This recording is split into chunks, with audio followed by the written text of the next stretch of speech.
Yeah. I'm back. I'm back. Yeah.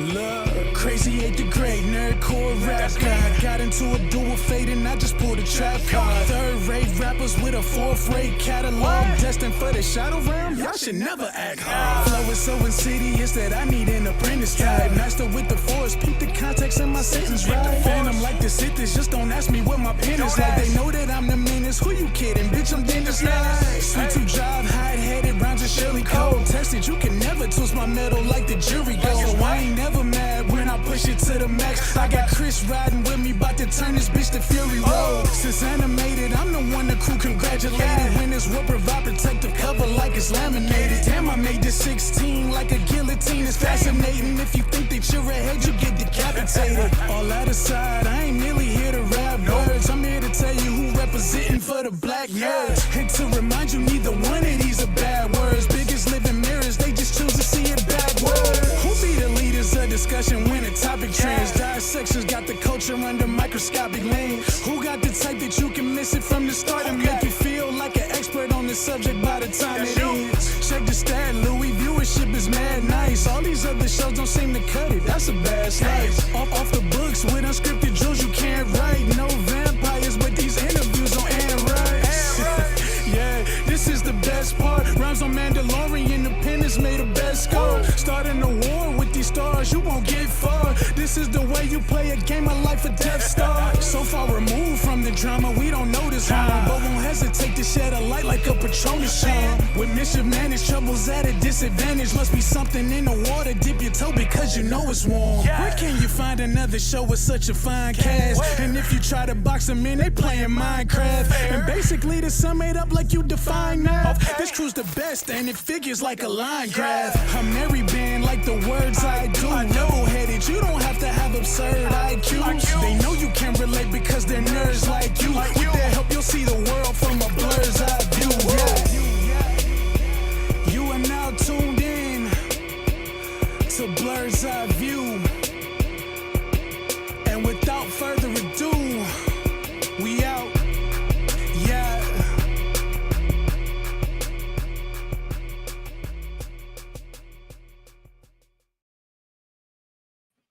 Hey everybody, it's Thursday. It's your man on the wall, Chris Fury. Thank you for tuning in for another episode of Blur's Eye View. And if this is your first time here, thank you for tuning in. And if this is your first time, if this is you returning, thank you for your support. So, without further ado, let's get this party started. It's the fellas tonight. So we'll start with our shipwright. Black Spartan, what's happening? We cannot be held liable for our actions.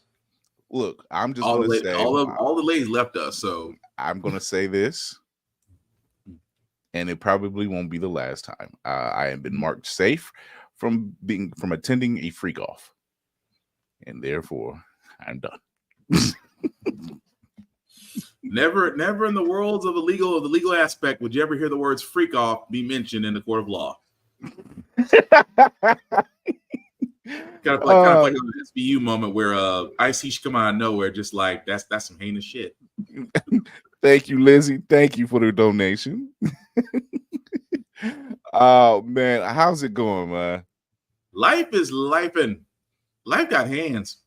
Jesus, oh yeah, life got hands. Yeah, that's the way we're starting today. Yeah. That should be the episode right there. Life got hands. Life got hands. But we're watching out for our people as our very own Whoopty stays down in the South as well. They're being touched by the hurricane. I guess it touches let's go with that. Even though I'm in Tennessee, Tennessee has got this. Middle Tennessee has got this weird shield around it where we don't really get the hurricane. We just get the rain and the wind. So I guess I should be somewhat thankful for that. But you know. Oh man, our boots on the ground. Far Eye, what's going on, bro? Dude, sir. Yeah, my parents are down there right now, and they said it's been clear all day, but all they've gotten so far is blocked roads and delayed mail. Dang, man. And she said, "Yeah, life got hands," and she says, "Fucking sucker punched me lately." Yeah, it's. Look, about a third of the crew has been in sick bay. Yeah. I'm just like, what is happening? It's God. Just that infinity serum in Captain's hands. I ain't been touched yet. We're gonna do something a little different today. We're gonna do our movie trailers before our guest gets here because he comes in later.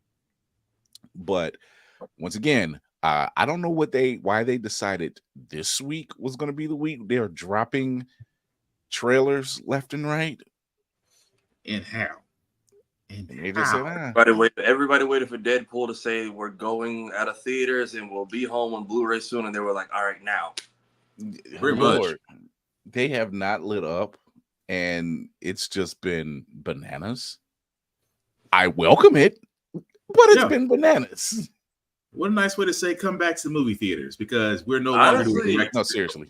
And everything that's coming out is evenly spread apart to the point where like it doesn't feel like I have to make a decision like I do in December. Because James, I love you, man. Rest in peace. I'm still gonna catch you in January. But Jesus, that release is gonna be a little nutty. So let's start it off a little bit.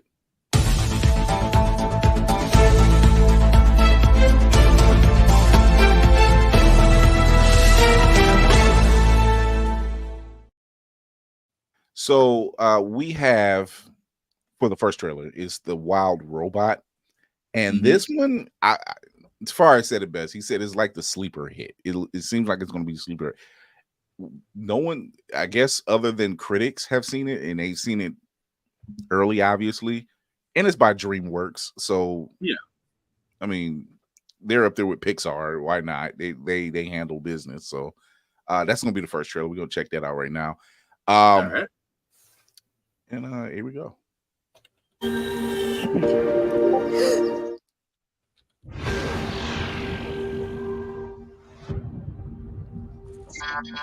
Incident report. At 0300 hours, a number of Universal Dynamics robots were lost in a typhoon. Chance of recovery is unlikely.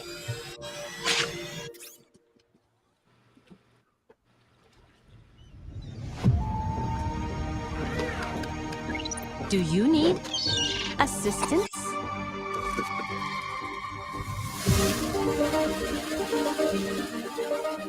Aggression detected. I see your problem.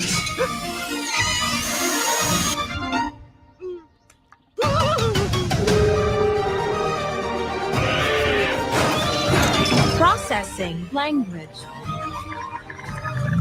You need to learn how things work on this island.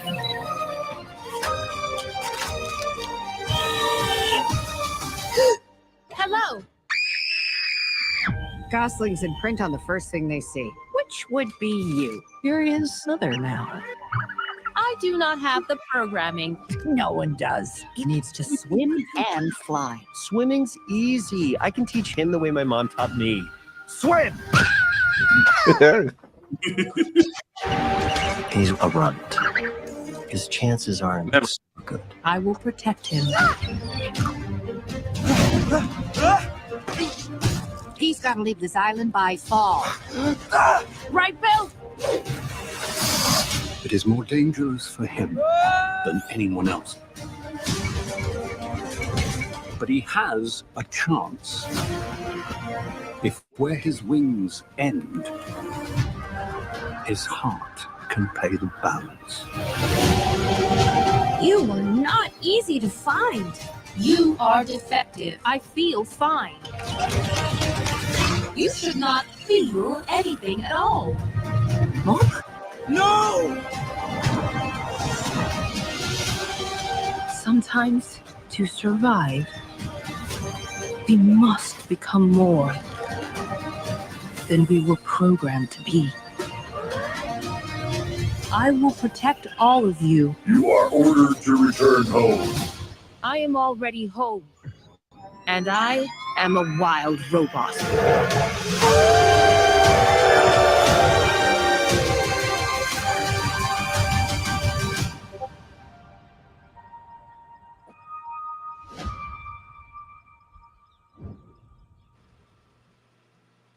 So yeah, that's gonna be a hit. Yeah. So the fox just yeets the duckling into the pond, and Peter doesn't say a word. Hey man, some of us had to learn to swim the same way. You'll be all right. That's all I want to say. I thought he was gonna say at the end of that, just yeet right in the pond, swim. No, Man, that Pedro does Pascal. look Pedro's tired of watching people's kids in every movie he's in now. Man, he's become the father of Hollywood at this point. Right. He's like, who else if you can't trust him with Joel, who can you trust him with? We need a father figure. How does Din Djarin sound right now? What's he doing right now?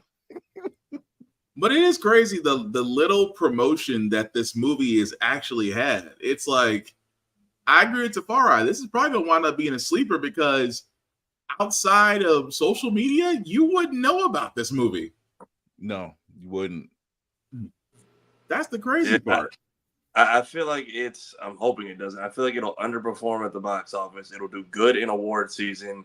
Hopefully makes up or at least breaks even on streaming / Blu-ray sales. But the fact that I didn't even know this was based off a book either. Neither. I didn't know that either. And apparently people are saying it seems very accurate to the source material. But they were saying robot movies don't miss. Warner Brothers has the Iron Giant. Disney has WALL-E and Big Hero 6.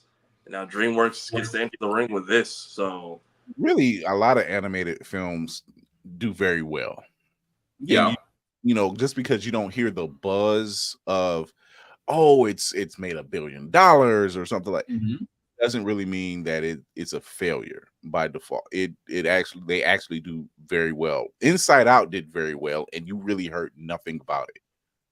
Oh, Inside Out was one of those movies where a lot of adults went in there was like, you related more to the movie than your kids did. Yeah, I felt more attacked in the second one than I did the first one, which actually just came out on Wednesday. If anybody's haven't seen it yet. My wife has been waiting to see it on Disney Plus. She's like, I want to see Inside Out too, just because. I said, it's there now. And then I didn't realize that was Lupita playing the main character, the actual robot. That voice threw me off. That's I feel like this will be like it won't get the praise it deserves, but it's gonna be it won't be dissed if it ever comes up in conversation. No, Iron Giant ain't talking about like Iron Giant isn't discussed like that, but that man made it back into a video game. And I've always said that Iron Giant is not as discussed as much as it was, I'd say 5 years ago at best. We're dealing with a whole different generation of people who, let's face it, haven't been introduced to that. It was kind of like a shot in the dark. If you really think about it, they didn't have the same movie experience, I guess you could say, that we had. Like, let's be honest, for most Pixar, DreamWorks, Disney movies, we had the theater experience. Eventually we had the VHS for all those that remember. We had those cassette times. You can turn around and replay the same movie over and over again. But a lot of these kids, they're just, if it's not readily available, they're not getting the same experience. So it's going to be interesting to see how they take this, though. Yeah, I'm definitely watching it. Oh, I haven't passed up an animated film yet. I just haven't, just because my wife used to tease me. She was like, "You've seen all these Disney films?" Yep. It's because every Disney film has a slight hint of sarcasm. Even when I used to go to the Boys and Girls Club when I was little, the local theater would kind of hook us up with like dollar movie days. They would take an old film like Aladdin or a Lion King, and they would have a theater showing just for us. And people would go, even though they had it on like DVD or VHS if you caught the Disney Vault drop before it went back in. But I also like that. I also like that when it comes to movies like these, you kind of get the first plot, and clearly there's a whole third act that you're gonna be caught by some. Because like we could easily make this a movie about a robot teaching a duck to fly, but then that whole hopefully second half of them trying to take her from the actual animals and whatever that's gonna. Because like WALL-E, I kind of get it, robot taken to space. I didn't expect any of what happened for the second half of that movie, and I wasn't disappointed. Right. Which, by the way, if you watched WALL-E, we are severely close to having that happen.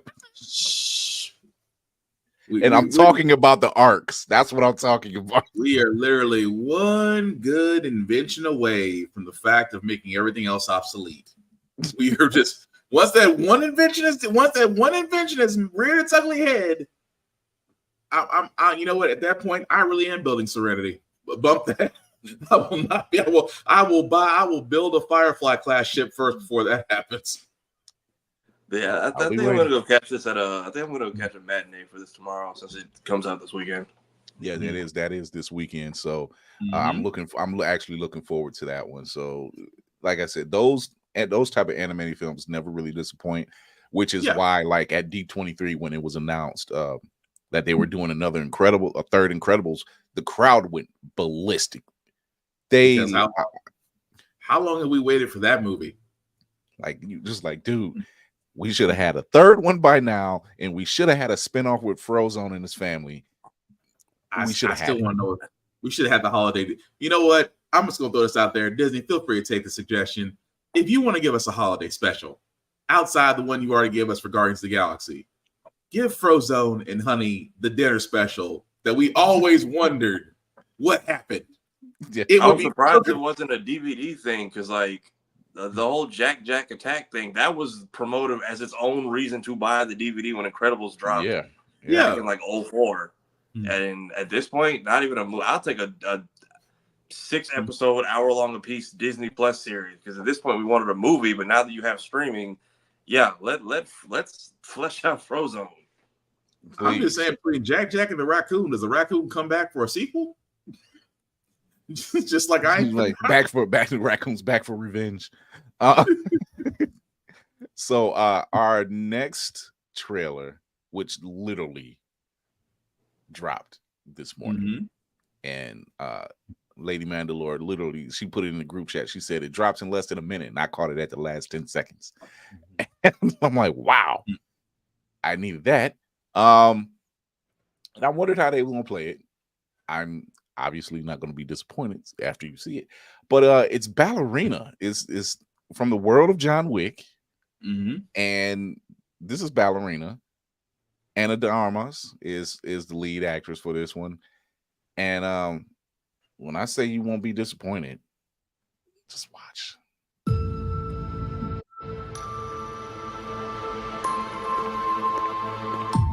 Do you like to dance? I know a school where they teach dances. I could take you there if you'd like.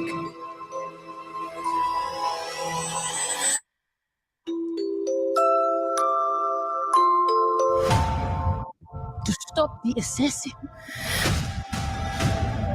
you must become the assassin. You will always be weaker. You will always be smaller. You want to win? Improvise. Adapt. Cheat. Welcome to the Eyeview Caro of the Ruscaroma. What a pleasure to see you again.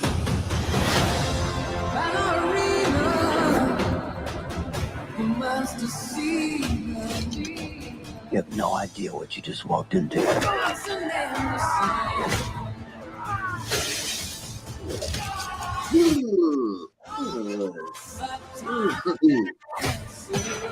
Okay, the song selection is nice. Right. They killed my father.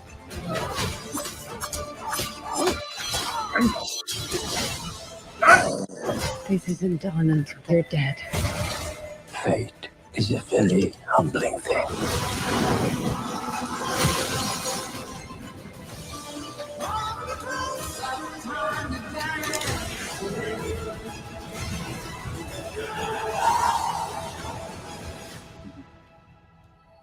You're him. The one they call the Baba Yaga. How do I start doing what you do?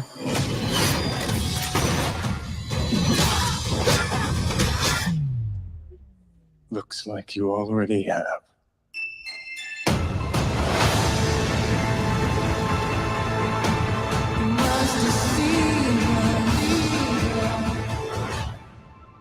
I'm sold.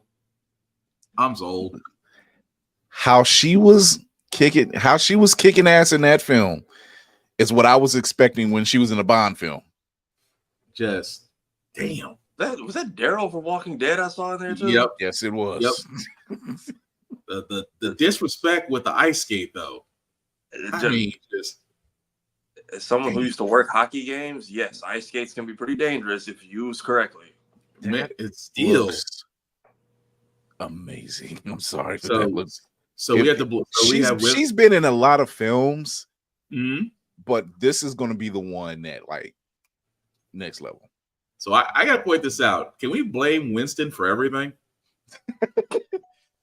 Can we just blame this man? Has been playing chess literally since the first movie. I mean, I wouldn't say blame. I mean, he just happens to be the center. He knows how to. I mean, the fact that she still. I mean, well, it does tie the Russian dollhouse. It does tie the Russian dollhouse. It does tie the Continental. And of course, we get to see Lance Reddick. Rest in peace. Jesus, that's man. I keep forgetting he's gone too. Mm-hmm. Oh, I don't. every time I play Destiny, I'm like, I know, shout out to Mr. Silverthroat, but still, it's hard to miss that voice. You know what? I keep watching season 2 of DuckTales, and he plays the bad guy Lunaris, and that's where he keeps coming up for me. Which, if you haven't seen it, good reboot. But this is also how you properly spin off something and make it its own thing without being too dependent. Like, I don't expect John Wick to be in here longer than Halle Berry was in, what was it, the second or the third one with the dogs? Third one. Yeah, she was in there like the perfect amount, did like just enough. And then when her character's time was up, I didn't even realize, okay, that's her time in the movie. I hope Wick isn't just a cameo. I hope he's in there, even if it's not for action's sake. I hope he's in there enough to be valuable to the plot. And like, he maybe doesn't do some action, but at least give some lore, some wisdom, and then off to the rainbow-ass races she goes. I do want to say as a guest that runs parallel just because of where they are in the movie. And like you said, I think, John Wick has a cameo. I think they're just passing by because I think that I want to take a wild guess. And if I'm wrong, I'm wrong. I think that runs parallel to where she is in the story with chapter 3. I was going to say, because he's got cuts that look similar to how he was banged up in previous films. I think these are. And then Winston is not Winston, but Lance Reddick is alive. Still, he's alive. Yeah, he's alive. If you've seen the last John Wick movie, so it would be messed up if the ballerina they did, and not to be that nitpicky, but if she is the ballerina that we do see dancing in 3, where the one that keeps on spiraling out, if that's literally her character, that would be a great intersection. But that, like I said, wishful thinking. Still, I'm watching that movie. Jesus. Oh, it's from that world. I was already in. I'm like, oh, this is gonna be interesting. I want to see more because until y'all solve this problem that we seem to have. We'll never look at figure skates, an axe, or Jesus. Pencils. I mean, right. Pencils, classic muscle cars. Say what you want. No, that scene of him and Common just trying to snipe each other while they're just like trying to also be casually walking. That was the most insane like combat scene I've ever seen in my life. I mean, this is an action film, but y'all are doing this so on the casually walking, but yet still doing trading pot shots. Just it made no that whole world. They've got lightning in a bottle, and Keanu, between this and Sonic, Keanu Reeves collect the check, man. Right. I think he's doing something else. He's attached to something else. And I think as far as voice work, I think he's attached to something else. Like he's just like, you may not see me on screen, but I'm going to be on screen. I know he's involved with Cyberpunk for their next story. I know he's involved with that. And he's voicing Sonic. He's voicing Shadow in Sonic Shadow Generation. So that they got a DLC with the actual movie for the game where they turn into his version of the character. Yeah. I guess the Keanu sense has been going on since John Wick. The first one is just like, oh, y'all not getting rid of me. It's like not for that story. He just like Baba Yaga doesn't die. And I like that they at least they showed it in the trailer and didn't save it as like some secret sell to go see the movie, which lets me know they're at least confident in the film. Look, I was sold before they even showed him. I was sold prior to that. It's just when he showed up, I'm like, oh. That's what it's certified where he doesn't have to take over the movie. It's not like Boba Fett season 2, now the Mandalorian 2.5. Exactly. Like they get right to it and just And like I said, Ana de Armas, she's like I was waiting. She's an official Bond girl. She's official Bond girl, but she didn't do this level of action that I was expecting. And when they say, "Oh, she's the new Bond girl," I'm expecting something, right? Yeah. And she didn't really do like that. In here, she cleared the you get no choice, because I love how they say you'll always be weaker. You'll always be on the losing side. So how do you win?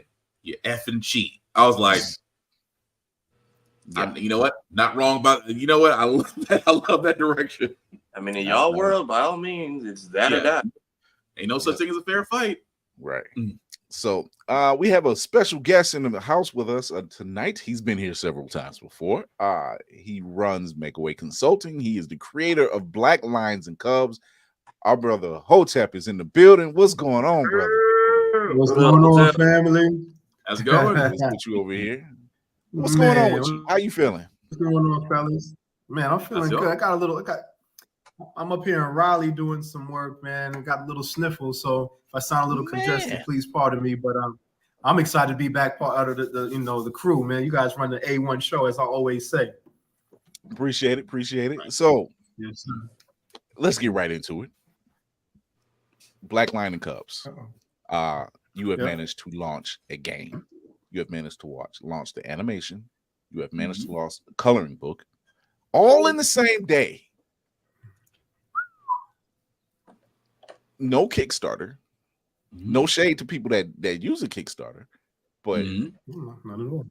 You know, this is how you. But he has a way now that he can show upcoming animators and storytellers to tell these stories and get on that same train that he's on, and very low cost effective at that. Yes, nice. But let's talk about let's talk about the journey of Black Lion and Cubs, and like, cause we seen you at BlerdCon and you was rocking it out, and brother, you was where you was just like, when we hooking up, I said I don't know, because we were just as busy. So yes, you guys were. Yeah, but you just launched some more stuff on your animation. You're working on some like the next chapters of Black Lion and Cubs. So let's talk about that. Yeah, man. Well, first of all, again, thank you guys for having me. I tell people my journey is that of the individual that can never find a way. So I've been forced to have to make my own way. That's why my consulting firm is called Makeaway Consulting. When I talk about, not doing it with Kickstarter and no investors and no, all that, is no shade to anyone that utilizes those models, because if people supported me, you know what I'm saying, and believed in my vision, in a different way, I probably would have used the Kickstarter. I probably would have gone the investor route, but that's just not my place in this world. I believe the creator made my journey so difficult so that I could turn around and teach other people how to do the same thing. Like, he built me in such a way that when the door closes, I find a window. When the window closes, I find a crack in the wall and make my way in there. You know what I'm saying? Like, there is no stopping me once I'm committed to seeing a vision or a dream or an idea through. It ain't nothing gonna stop me. So my initial, intention, when I wrote my first book back in 2005 was, hey, would somebody publish my book? When I put out my film, would somebody please produce my film? I went to Hollywood, I knocked on doors. Everyone said no. When I wanted to release my album way back in the 90s, I knocked on doors. Please, hey, give me a record deal. No one would do it. So I could have easily just said, you know what, maybe this isn't for me. I could have gotten depressed about it, or I could have, just shelved my ideas. But nah, you know what I'm saying? I make a way. That's what I do. I'm built for that. So You know, when I had the idea for Black Lion and Cubs, there was nothing different. In fact, I didn't even ask. You know, it's to a point now I don't even ask for help anymore. I just go do it now. You know, I empower myself in such a way that I don't have to ask for other people's permission or green light or endorsement to do what I want to do. I empower myself in such a way that I have it in thought, I get it done. You know what I'm saying? And so I found that, like, you know, going to places like BlerdCon and other cons around the country, that, you know, there's a large number of people that have an idea, you know what I'm saying, have a vision. Like, you know, so when I went to the cons, you know, the first group of people I reached out to when I entered this space was other creators. I said, oh, you created a comic book? You know, salute to you. Let me, you know, talk to you. Let me let you know I'm getting in the game. You know, oh, you got an animation? Oh, dope. Let me, you know, let me let you know I'm coming in. I'm entering this space, you know. So I started off by meeting creators. And in my experience meeting creators, I learned many of their challenges, you know, the things that they struggle with. So, for example, I meet comic book creators, right, that can't afford to print their own comics. Check this out. Think about this. Like when I reached out to people, you know, I have my own pop-up store here in Atlanta. When I reached out to other creators of comics and said, hey, I have a pop-up shop in Atlanta. Would you like to, you know, co-op my store? They said, man, I would love to, Hotep, but I just don't have enough copies of my book on hand. And I'm like, well, when do you plan on getting some copies in? Well, I don't know. I got to get my money up. And I'm like, hold on, you're a comic book creator, but you can't even print your own comics? You know, like, I'm like, that's absurd to me. I'm like, hold on, what? And you know, it's not even just absurd. It's sad. You know, understand? Like, I might come off as kind of rough on people, but I just, you know, I've been doing this for such a long time that, man, there's just no excuse, man, for us to continue to be in a position where we cannot manifest our dreams and ideas. And so I talked to one of my comic creators, and he was like, well, yeah. I said, well, how much are your books to print? He said he's paid, you know, $7 per book to print.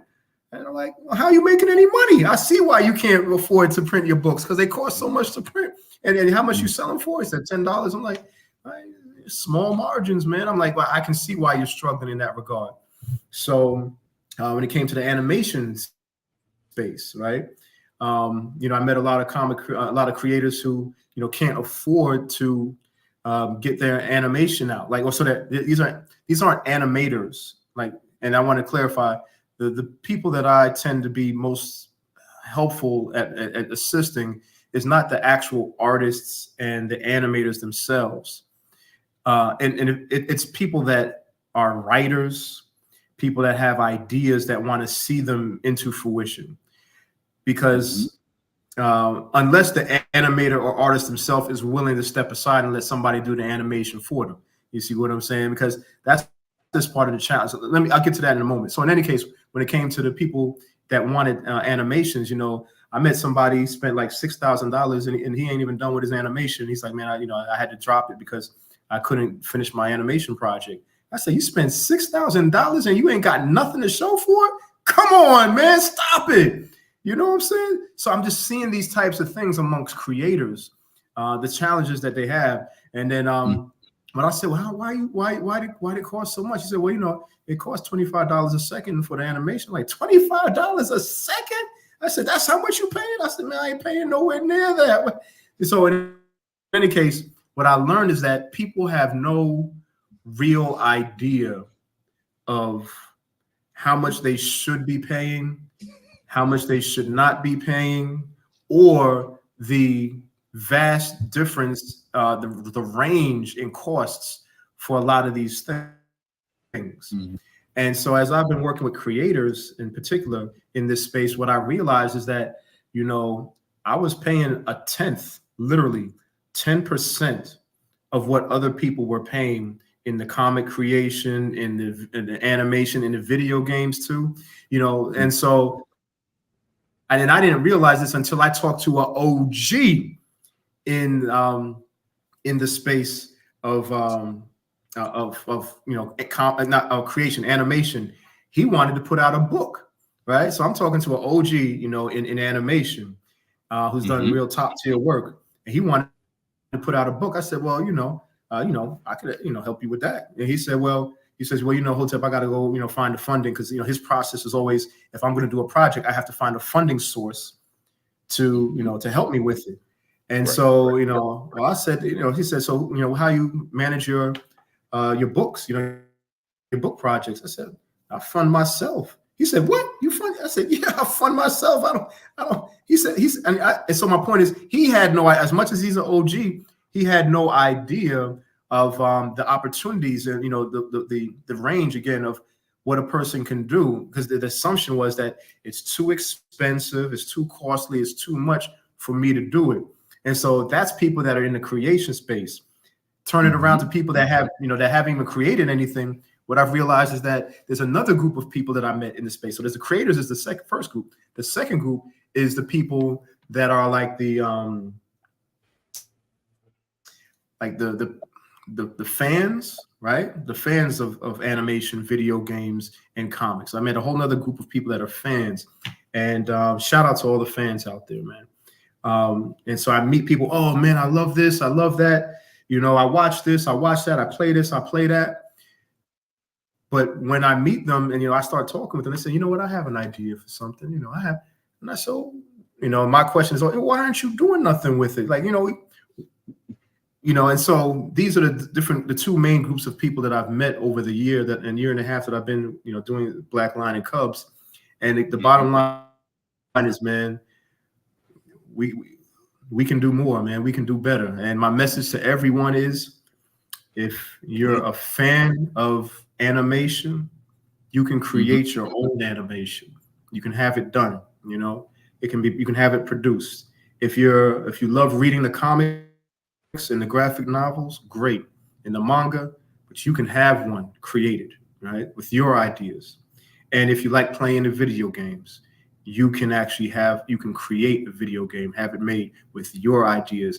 You complain about this one, you can make one better or different, and all the ideas that you have. And so that's the reason why I recently created a course called the Indie Creative Masterclass to take people from thought to finish and show people exactly how I do it. And we can talk about that at some point. So speaking of that program, I got the commercial right here. I'm going to show it right now, just so you get an understanding what this brother is talking about, because it's necessary. When you've managed to take something that a lot of people take for granted, or there's that ceiling that they keep seeing, right? And they can't seem to come past that ceiling, like you said, it's always cost. It's always the cost. That seems to be they got everything else covered. It's the cost. So here's a bit about that program, and there's also a little something along with it. So we're going to check that out right now. Ready to produce your own cartoon or anime? What about publishing a comic or graphic novel? Would you be interested in having your own video game? How about all three? Yeah, that's right, all three. Welcome to the Indie Creative Masterclass. Learn the unique makeaway method. It shows creative people like you how to get more done faster and for less money. No crowdfunding needed, because we're going to save you thousands of dollars. We'll show you how to get your books printed for less than $1. We'll connect you with people who create dope art animation for ridiculously cheap prices, and others that will get your video games done in a few weeks, not months, weeks. All this without AI. Learn from the master himself, the sensei of getting it done, Hotep. You'll know him. He's the guy that made indie history by launching his brand with multiple graphic novels, an anime series, and video games all on the same day. And he's showing everything. Who he uses, what programs he uses, how much he pays, everything. He'll even show you how to get your books in stores. This is specifically for indie creatives and people who don't have big budgets. If you're tired of trying to find a way, we'll show you how to make a way. The Indie Creative Masterclass. Let's get it done now. And if you join that, you get a nice little discount right there at the bottom. Put in Blerd's Eye, and at the checkout, you get a major discount. Dude, it's got me. If I didn't have my hands in so many pots, I'd do it. Well, to your point, it's not money that's the biggest issue for people that I found. It's the idea that it's like the barriers to entry. Finances is one of them, but then another barrier to entry is just knowing how. Like even if I had so the gentleman I just told you, there was one guy, he had the money, he spent $6,000.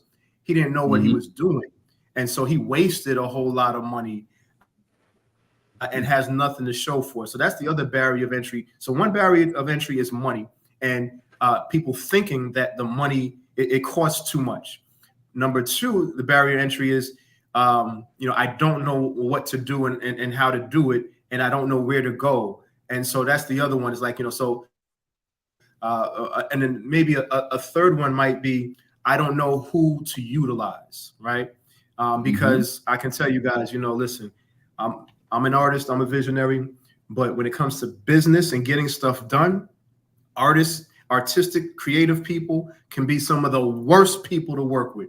They emotional, they they're in their feelings about this, that, and the other. I don't feel they're here today, going tomorrow. So that's another barrier to entry for people is, I got the money. I know what what I'm going to do or how I'm going to do it. I just don't know who to come to. I don't know who to trust with my ideas. I don't know if they can get it done, see it through. So these are all, those are the three main barriers to entry that I've seen. And it's and even people with Kickstarters, man, and investors, you guys see them, because everybody right now is either on doing and I'm not going to call it because Kickstarter is a company. I'm not going to endorse one company over another. Crowdfunding is the word I'm going to use, right? So people are either doing the crowdfunding or they're doing these investor rounds and such. I don't know how that stuff works. I don't like taking people's money. To be honest with you, at this point, I don't even like the idea of taking people's money and owing people something. You understand? I don't like that. It makes me feel anxious to know that, I owe this person something. And because I'm a creative, I'm really a creative, I like to be in a position where I can create just for the sake of creating. I don't have to worry about money or owing someone something. I remember seeing somebody on their Kickstarter and they said, hey, if you give me whatever money, I'm going to put a character that looks like you in my book. I don't like the way you look. I don't want to put you in my book. Nah, I ain't going to do that. You understand what I'm saying? Nah, I ain't going to do that. I'm not going to pimp my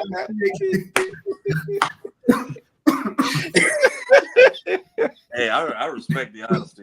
Hey, listen, this is why I mess with this brother, because he helps. Oh my God. What if you look like, something I don't agree with? I don't want to put your character in my book. I don't want to be on the hook, to people. And then some of these people with the investors, you own, man, I don't like the idea of other people owning my stuff, you know what I'm saying? Or even, and I don't even know if people really do own these projects, it's, what do they say? It's investor owned. I don't know how all that works.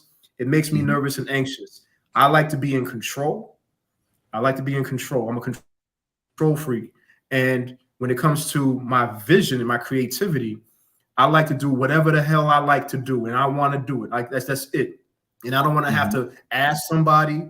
I don't want to have to, get people's permission I don't want none of that. I just want to do it. If I say it, I think it, get it done. And so that's the reason why I always have to position myself in such a way where I have free reign to do it the way I see it. And so that's part of, again, what I teach, part of the make-away method.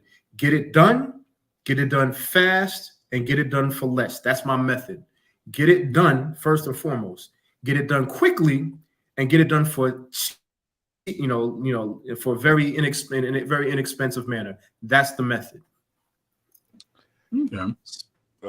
It's far. All right. So for the people in the comments who do want to know, how do you know you getting got on printing comics? How do you know when you're getting got? Yeah. You said what I think I know some people are paying and probably don't know any better. Yeah, well, you don't, and that's the thing. So, and that's the reason why, as Chris, alluded to, my course. If you go through me, it's $500, right? And I would have charged $1,000. I didn't want to scare people off too much, right? So my course is $500. I took 7 hours to record this course. I go through everything, fella. Listen, sometimes I was recording it. I'm like, man, I don't know if I should show them this, man. I'm gonna show, but I went I showed everything. I opened up my laptop, showed them the folders, showed them all because see, whatever you guys see from like whatever you know about Black Lion Cubs today is only 30 to 50% of what I have available. You understand? Like it's like just the tip of the iceberg. I have amassed and created enough to last me another 3 to 5 years. Right? If I stop today, I can just continue to release over the next 3 to 5 years. Right? And I kid you not. So sometimes when I would open up my folders and show people what I've done and what I have, I'm like, I don't want them to see that. Like, they got it's too much. Like, I'm giving them too much. But that's what I decided to do. Like, I really decided that I was going to say I wasn't going to hold everything. I show who I use. See, because like again, you see, like although Black Lion Cubs is only a year plus, like a year and a half years old. I've been a creator for a long time. Like my first book was in 2005 and my first album was in 1996. So I've been creating in the multimedia formats for a long time. And so what people really, and the reason why I charge, like I said, I was going to charge $1,000 is it took me a long time to learn what I've learned. It took me a lot of mistakes. It took a lot of money and failures to get to where I'm at right now, where I can do what I do at will in such a short amount of time. I don't take that for granted. And I don't let nobody take that for granted. So if you go through me, it's going to cost you $500. I let you guys, and particularly my man Chris, to say, you know what, Hotep, 500 still might be hitting people over the head a little bit much, that really want to get it done. And out of gratitude to you guys, in the Blerds Eyeview family, I decided that, to let you guys allow your family to benefit from the code and get $200 off. Okay. And that's $200 off. So, but that's only because, I respect you guys and what you're doing, because if it was up to me, like I said, it would be 1,000. I'm being nice by doing the 500. And I talk money, sometimes it makes people uncomfortable when I talk money, but that's what it is. Like, people need to talk money because that's part of the challenge. It's like people say, well, it's expensive, like this is the challenge that I have with other people. They don't go into the specifics. They don't tell you how much, how long. They give you broad ideas. They tell you what to do, but don't show you how to do it. And that's another thing that differentiates my course from other people, is that I'm not just telling people what to do. Like I've seen some people say, oh, here's your class on comic creation. They say, oh, first you write your story. Well, how do you write a story? Like, they take for granted. They tell you what to do. Okay, then you get your script. Okay. And then so they give you the sequence of things. And that sequence might be fine. That might be how they do their thing. But they'll tell you what to do, but won't show you how to do it. They won't show you who they use. They won't share their artists, because everybody's stingy when it comes to artists. Because like, if you hire my artist, then they can't do work for me. You hire my animator, they can't. This is what people do. So like, and I've asked people, who do you use? That's the only thing I don't talk about. See, so my point is, it's disingenuous when people want to, act like they're teaching a course or teaching people how to do things when they don't really show them how to do it, And so that's what differentiates my course from a lot of other stuff that you guys might see, from people that might want to act like they have a course. Okay. Spartan. Oh man, he already answered 5 of my questions already with the course. He answered 5 of my questions. Whenever I bring Hotep on, I already know I can just ask one question. He's going to knock down an entire set.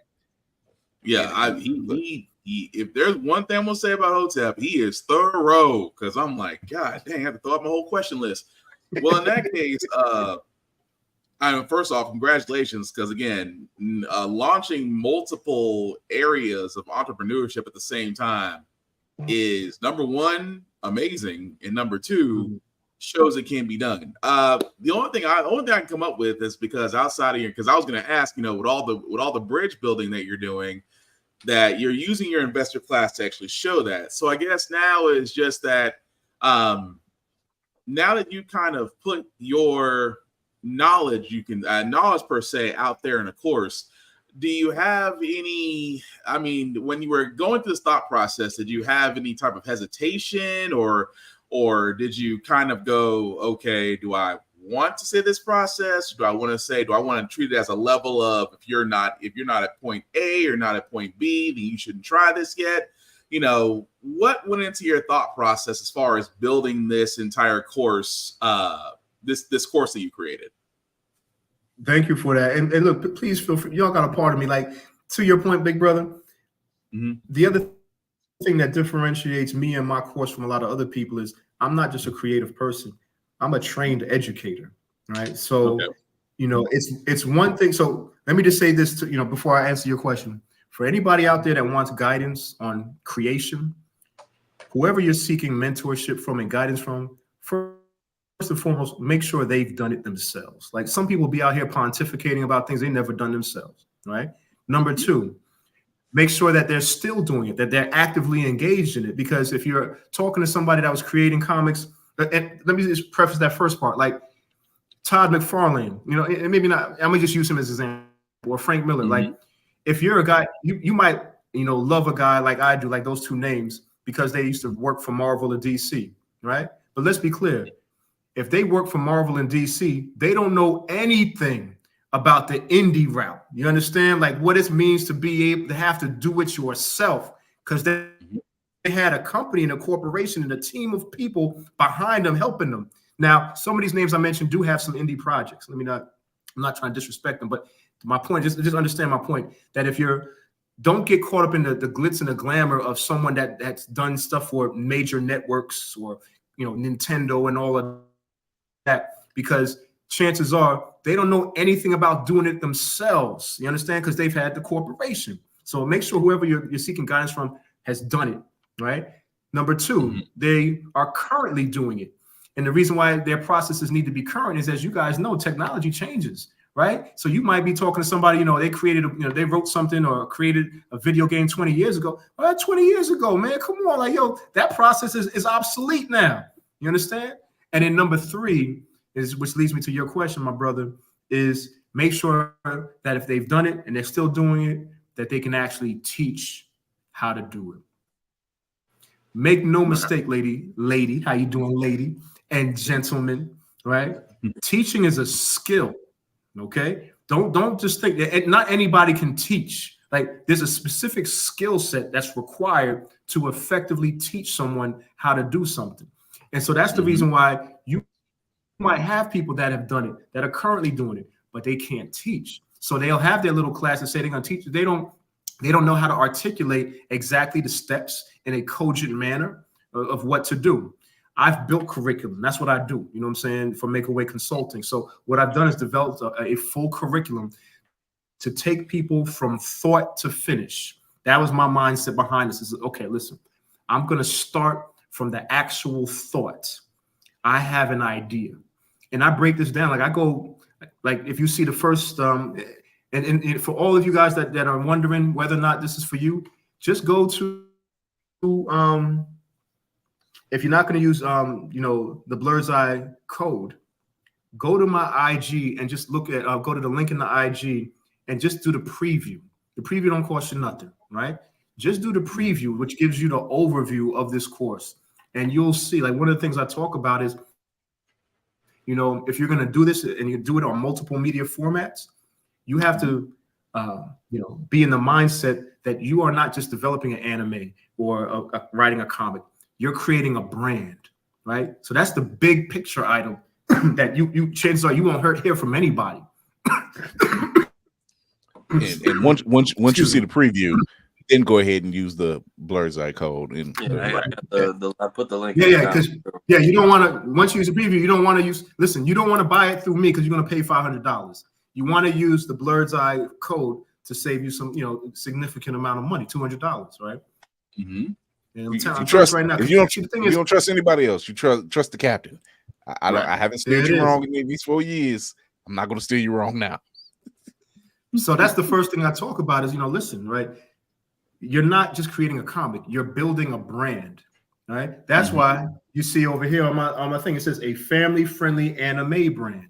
Like, because to answer your question, big brother, it was starting with the idea that I'm developing a brand that enabled me to create so much in such a short amount of time.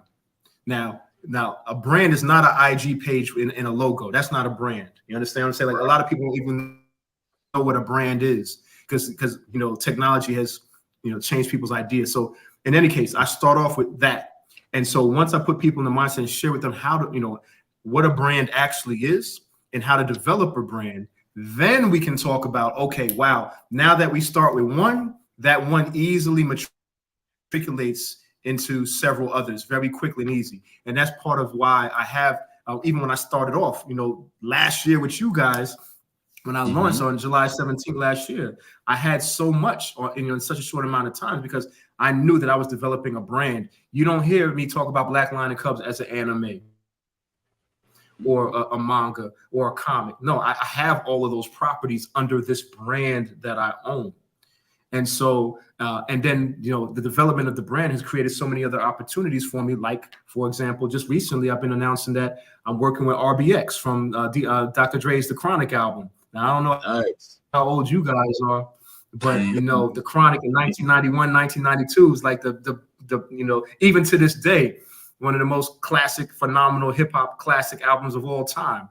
And so, RBX is one of my voice actors now. And so, that doesn't just happen by accident or by happenstance. It's because I know what I'm doing when it comes to business. Now, it's not just that I'm a creative person and my stuff looks good. That's not what it is. It's that I've developed a brand that he wants to associate himself with, right? And so when I presented myself to him and I presented the brand to him, he said, this is something I can be a part of. And so now, and look, and I could talk about, it's been a minute since I met him and talked to him, but I've been waiting to get the vocal recordings, because like some people, this is what they do. This is the trick that you guys are seeing. Some people announce certain people working with them, but they don't have a contract signed. They don't have, anything delivered to them. So, what they have to do later on is announce, oh, that's that person not working with me now, so on and so forth. So I didn't want that to be the situation because I can't, that bothers me. Like, oh, we got somebody, they build all the hype up. And they build all the hype up about, who they're working with and, to get your attention, to get your money, to get your investment. And then, oh, that person's not working with us anymore. So I said, that's not going to be me. I don't want anybody to be able to say Hotep, is either lying or misrepresenting himself. So when it came to RBX, I said, I'm going to wait till he delivers the vocals before I announce that it's official. And when he delivered those vocals, y'all going to see on my IG or TikTok page, I'm announcing, I'm just, I'm showing it. Like, here's the interview I did with him. Here's, because I have the vocals, I'm saying? My guy's working on the vocals right now to put it in my next animation that I'm about to release. And Chris, you were there when I did the private screening. You were there, right? When I did, listen, so it's that short, Thank you, right? And that conversation I had with you and that team that helped me decide that, what? That's the reason why I have RBX on the project now. It's that project. Because remember, it was at first there was no vocals, right? And then I was trying to decide what I was going to do. And then I said, you know what? Let me see if I can find the right voice for this. And that's how it came to me thinking about RBX. And he decided to be a part of it. And now I can say, yo, listen, Snoop Dogg's cousin is on my project. You know what I'm saying? The voice that you hear on the Chronic when you listen, the man that did an album, I did a song with Eminem and Sticky Fingers. Yeah, I got that dude on my team now. He rocks with me. I text him, he responds to me. You understand? Yes. I'm that dude now. Don't get me. Talk your shit. I'm sorry, your black spot. Anyway, that's the mentality and the mindset that went behind all of this. Y'all got a part of it. I talk. That's why it took 7 hours to create the course because I talk all day. You good? That's what you good? No, that right there is perfect. It didn't take long when I met Hotep. It didn't take long for me to realize, like, oh no, this brother, he's on it. He on it.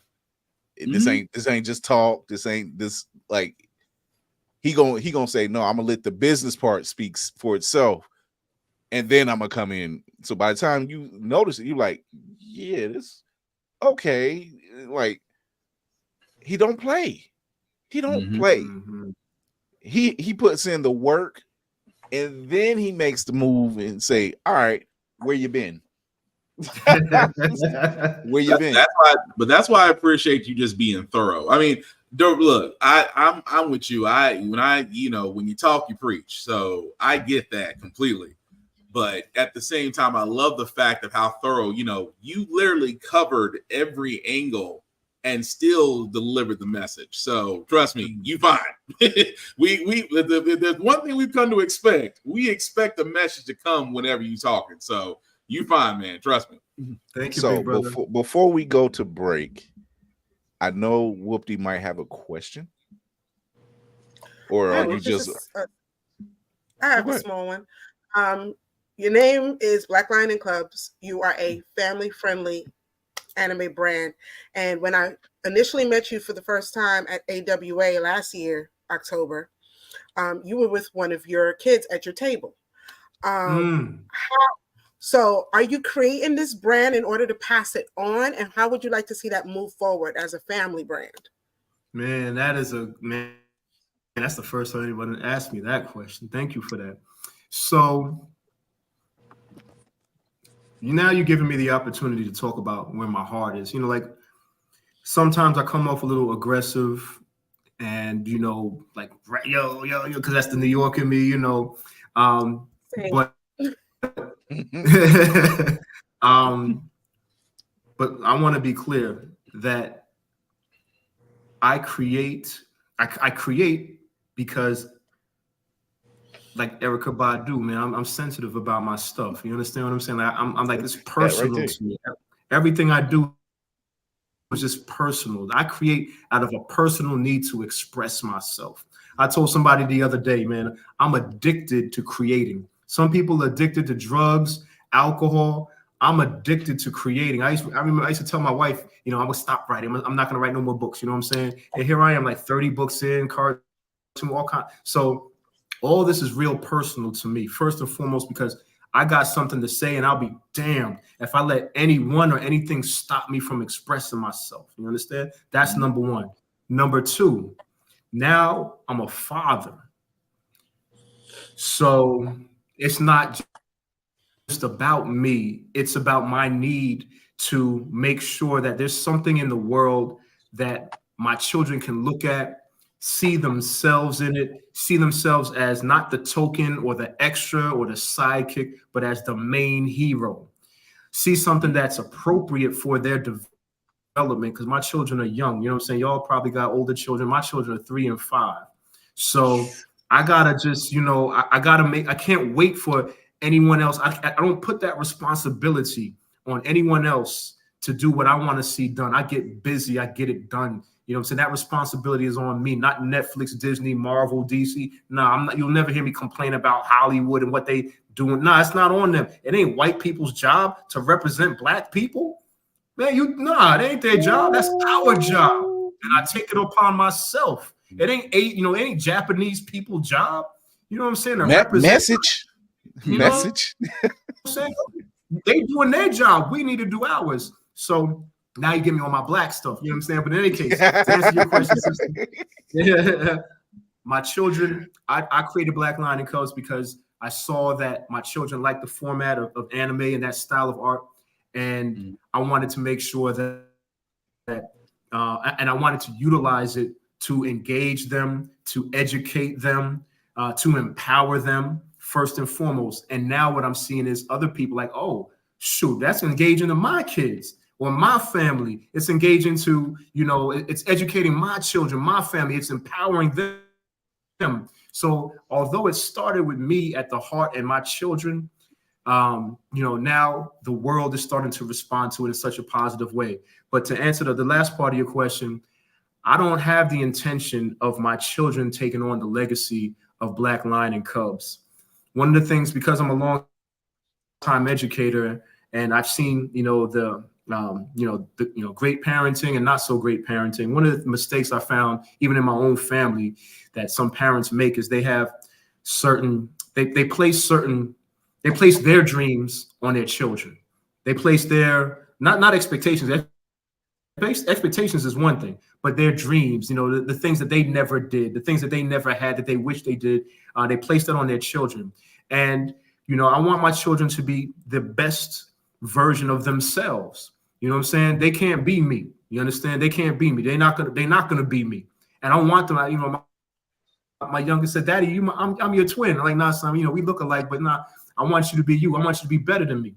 So it is not my intention, at least at this point, to pass Black Lion and Cubs over to my children. If they so choose to say they want to get in, great. But I want that to be their choice, not something that I try to get them to do. You know what I'm saying? The brother always comes on every time Hotep come through. Right. He dropping gems and messages and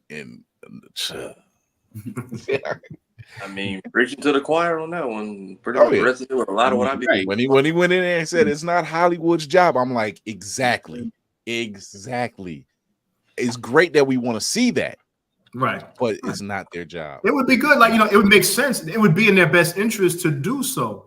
But if they choose not to, all right, then now you're showing us what's important to you. You know what I'm saying? Like I heard this in an interview with Issa Rae, and she was talking about, I'm thinking about going the indie route because Hollywood is showing where their priorities are. What you thinking about going and do it, sis? Hopefully you got some money saved up. You got the influence. You know what I'm saying? If people like me and some of these other cats is out here doing it, then come on, you can do it. And listen, hey, Issa, I'm here. Listen, let me tell you, if you need some help, if you need somebody to show you all the shortcuts and how to save some money, Big Brother got you too. You understand? Issa Rae need to take the indie. I'm sorry, she need to take the indie creative course because listen, if she's thinking about going indie, right? Now she's been indie before and she kind of made it, so but my point is, if you need to know how to get your books done for real cheap, you know what I'm saying? Big Brother got you. You know what I'm saying? Indie Creative Masterclass. If you need to know who to use and how to get it done quick, Big Brother got you. If Hollywood, if your expectation is to spend $1 million on something, I'm gonna show you how to get it done for $100,000. Take that $900,000, put it in your pocket, or use it for your next project. You understand? And that's the scale. Literally, the scale is 10%. Whatever people tend to expect to spend on animation, video games, and comics. And again, that's another thing. Like I'm not just talking about creating a comic. No, comics, video games, and animation. I go into depth into how to create all three formats. But again, a 10% is the scale at which people can expect to spend when it comes, and that's the reason why there's no crowdfunding needed. If you have a minimum wage job, you can afford it. Minimum wage job, that's all you need. Right on. So we're getting ready to go to break. When we come back, we're going to cover the Sony State of Play, and then right after that, we are still walking down that road with Agatha. So we're talking about the third episode of Agatha All Along and what that was like. Good Lord. But Hotep, can you stick around and watch with us? Talk with us? Yes, I'll hang around for a little bit. I gotta go to the airport in a little bit, but I'll hang around as long as I can for sure. Okay, no problem. All right. We'll be right back right after this.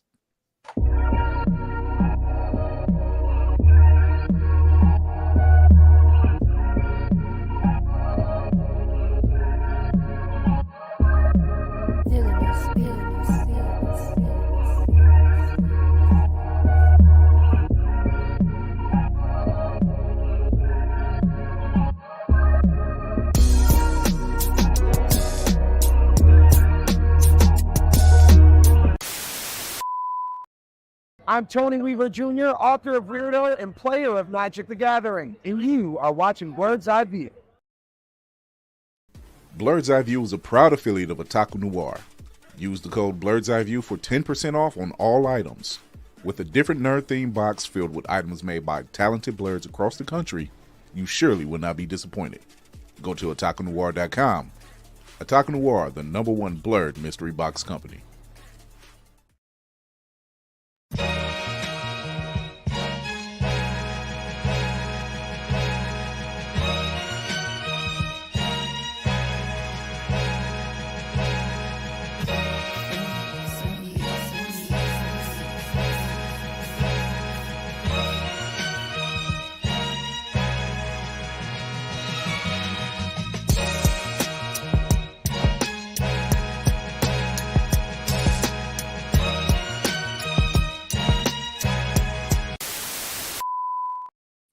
All right, we are back. We just the same day, what was it, Tuesday night, Spartan, where they did Sony State of Play? I think it was Tuesday. Yeah. Tell me, what did you think? Sony State of Play is like D23, but it's just like every other video game franchise company that is talking about their latest stuff. Yeah. So not really a lot of surprises outside of depending on the age you are at the time, if you can say if Legacy of Kain does not immediately make your right hand twitch because that's how hard the game was, we are getting remasters of that. Also, some updates to Sonic Shadow Generations to Tafari, which he's going to be happy about since Keanu Reeves' voice and the movie will be actually a part of that game. Outside of that, we did get a new chapter in the Ghost of Tsushima called Ghost of Yotai, which is it looks freaking great. Outside of that, it's just been just updates for Monster Hunter's Wild, for Dynasty Warriors Origins, another Alan Wake, another Dragon Guard, and that's about it. Outside of the news that got put out today by Capcom, and if you're a Street Fighter fan, that Chun-Li and Ken will be a part of the Fatal Fury City of the Wolves game. So I mean, all in all, it's not Sony's State of Play wasn't bad. It just didn't really have a lot of new titles, I guess. It was more like, hey, 3 titles, then you can go to sleep. When they mentioned Legacy of Kain in a remaster, and like you said in our chat, we were looking for a continuation of the story. We weren't expecting a remaster, but it's a remaster, so whatever. But in every game that they release is like, okay, you're going nostalgia route. Which is not bad. It's a safety route. I mean, Tafari said this. I have to give him credit for this. Whenever we see remasters, it's pretty much it's a little bit of attention, and B, it's to see if you guys want a sequel, if you guys want a continuation bad enough. Like if you see a sell of a certain remaster, then that's going to prompt them and say, hey, let's go ahead and go with the new IP of this and see where they go. I mean, it kind of, if we're being honest, it kind of worked for Sonic because but they stay with Sonic, like with the Marios, with the Zeldas, and with the Sonics. They stay continuing. They make it keep it fresh, opposed to saying, "Oh, we're going to reach all the way back and grab this one property that we should have been staying with for this long time anyway." I mean, it's honestly it's right up there with Castlevania. I mean, after Lords of Shadow, you really should have honestly had a third Lords of Shadow game. In the same sense of Legacy of Kain, we didn't. I mean, don't get me wrong. Soul Reaper 1 and Soul Reaper 2 were fun. Right. It really should have been a 3. It really, you can continue that story. For all those that remember how Soul Reaper 2 ended, you can still continue that story. I mean, you look at games like, and I'm just naming, like, they wore Halo out. Xbox wore Halo out, right? They wore Halo out. They screwed us on Infinite. You screwed us on Star Wars Battlefronts heavily. It was right there. Yet you had games like Red Dead Revolver that were great. Should actually replace social studies in schools. That part. It really should. If you basically want to teach Western expansion during that time, just put the kids in front. Just put them kids in front of the game. It's crazy. Halo is going through right now what Sonic fans dealt with from 2013 to 2020. And I love Halo. That's the thing about it. I have been a Halo fan since my college days, but it's one of those things to where if you're not putting a lot of quality in the craft, in the game, if you're simply just throwing multiplayer in it, giving it maps and skins, and hoping to God it somehow survives, it's going to show. People are going to literally step away from the product. So, yeah, that was the first time I've seen a show canceled, and it was unanimous that everyone was happy. Like I thought it wasn't no fake hate. Everyone was genuinely like, please kill this thing. You should have did it a season ago, but thank you. Because they screwed that story. How do you mess up a story with so much lore? This is what I'm afraid for the Gears of War movie. I'm afraid for that because if Hollywood gets their hands on it. Oh, it's in development. Gears of War movie is in development. Along with Warhammer. And I'm afraid they're going to Hollywood it. Well, the Warhammer 40K is handled by Superfan, so they should be okay because Henry Cavill is part of it. He's definitely not going to go. Warhammer 40K fans are a different level of fans. Oh yeah, they're very passionate and defensive. Not as bad as even Dungeons and Dragons, like this last one, perfect. Perfect. Why couldn't y'all do this before? I don't understand. But Satanic Yeah, you want that part. Satanic Panic. That's exactly what it was. Satanic Panic. Meanwhile, Good the Lord. Pokemon fans are over here angry and confused because Power World is coming to PlayStation now. I see. Yeah, Right. It is. And the lawsuit. That's the funny part between Pokemon and Nintendo company suing Power World, and we're just like, aren't you guys like 5 years too late? Like y'all should have been on that one. Like apparently it's not even for like copyright, it's for like game mechanics. So like throwing a ball and putting a creature in, apparently they've got just a full scope on little, so they're taking little nitpicks like that. And in both videos I've made of it being jokes, half the fans are like, Nintendo doesn't care about this, and the other half are like, Nintendo should have been jumped on this, and then they all just turn on each other. And it's just it's weird that I've watched it happen twice. Like, y'all can't even figure out why y'all are mad. Y'all are worse than the people that boycotted both Black Panther films. Man, Jesus. All 5 of y'all. That's Rocksteady also announced that they were going to make a new Batman game. And I said, y'all should have done that before that daggone meta game you decided to push out. Nobody wanted that. Apparently Meta's doing a whole rollout for my bad. Wasn't Rocksteady also responsible for Suicide Squad? Yes. That's their way. That's their way. Yeah, that's their way of making up for that. That's their way of making up for that. They were like, you know what? Nobody wanted that. I would love another game in Arkham in the Arkham universe. The messed up part about Kill the Suicide Squad, Kill the Justice League, they're still releasing DLCs. Because Deadshot's daughter is now playable. Who's playing? Who's playing? The sad part is they have all this. They have all this content. They have to release it. It's in the same sense like Concord. Like Concord had next to nothing, so it was easy to kill that because, well, it was a Doom franchise from the beginning. But they could have just called it the Suicide Squad and been done with it. It didn't have to be the Kill the Justice League, and you threw everything in there. It was like it was an Elseworlds tale, but let you tell it. That's what I'm saying. Like, this does not. You're banking off the success of what technically like 6 Arkham games with Kevin Conroy and lazily stitching it together to be like, oh, you should say, okay, but like you're telling me the man who took down the Arkham Knight in an army by himself is beat by Harley Quinn's level of crazy and a pistol?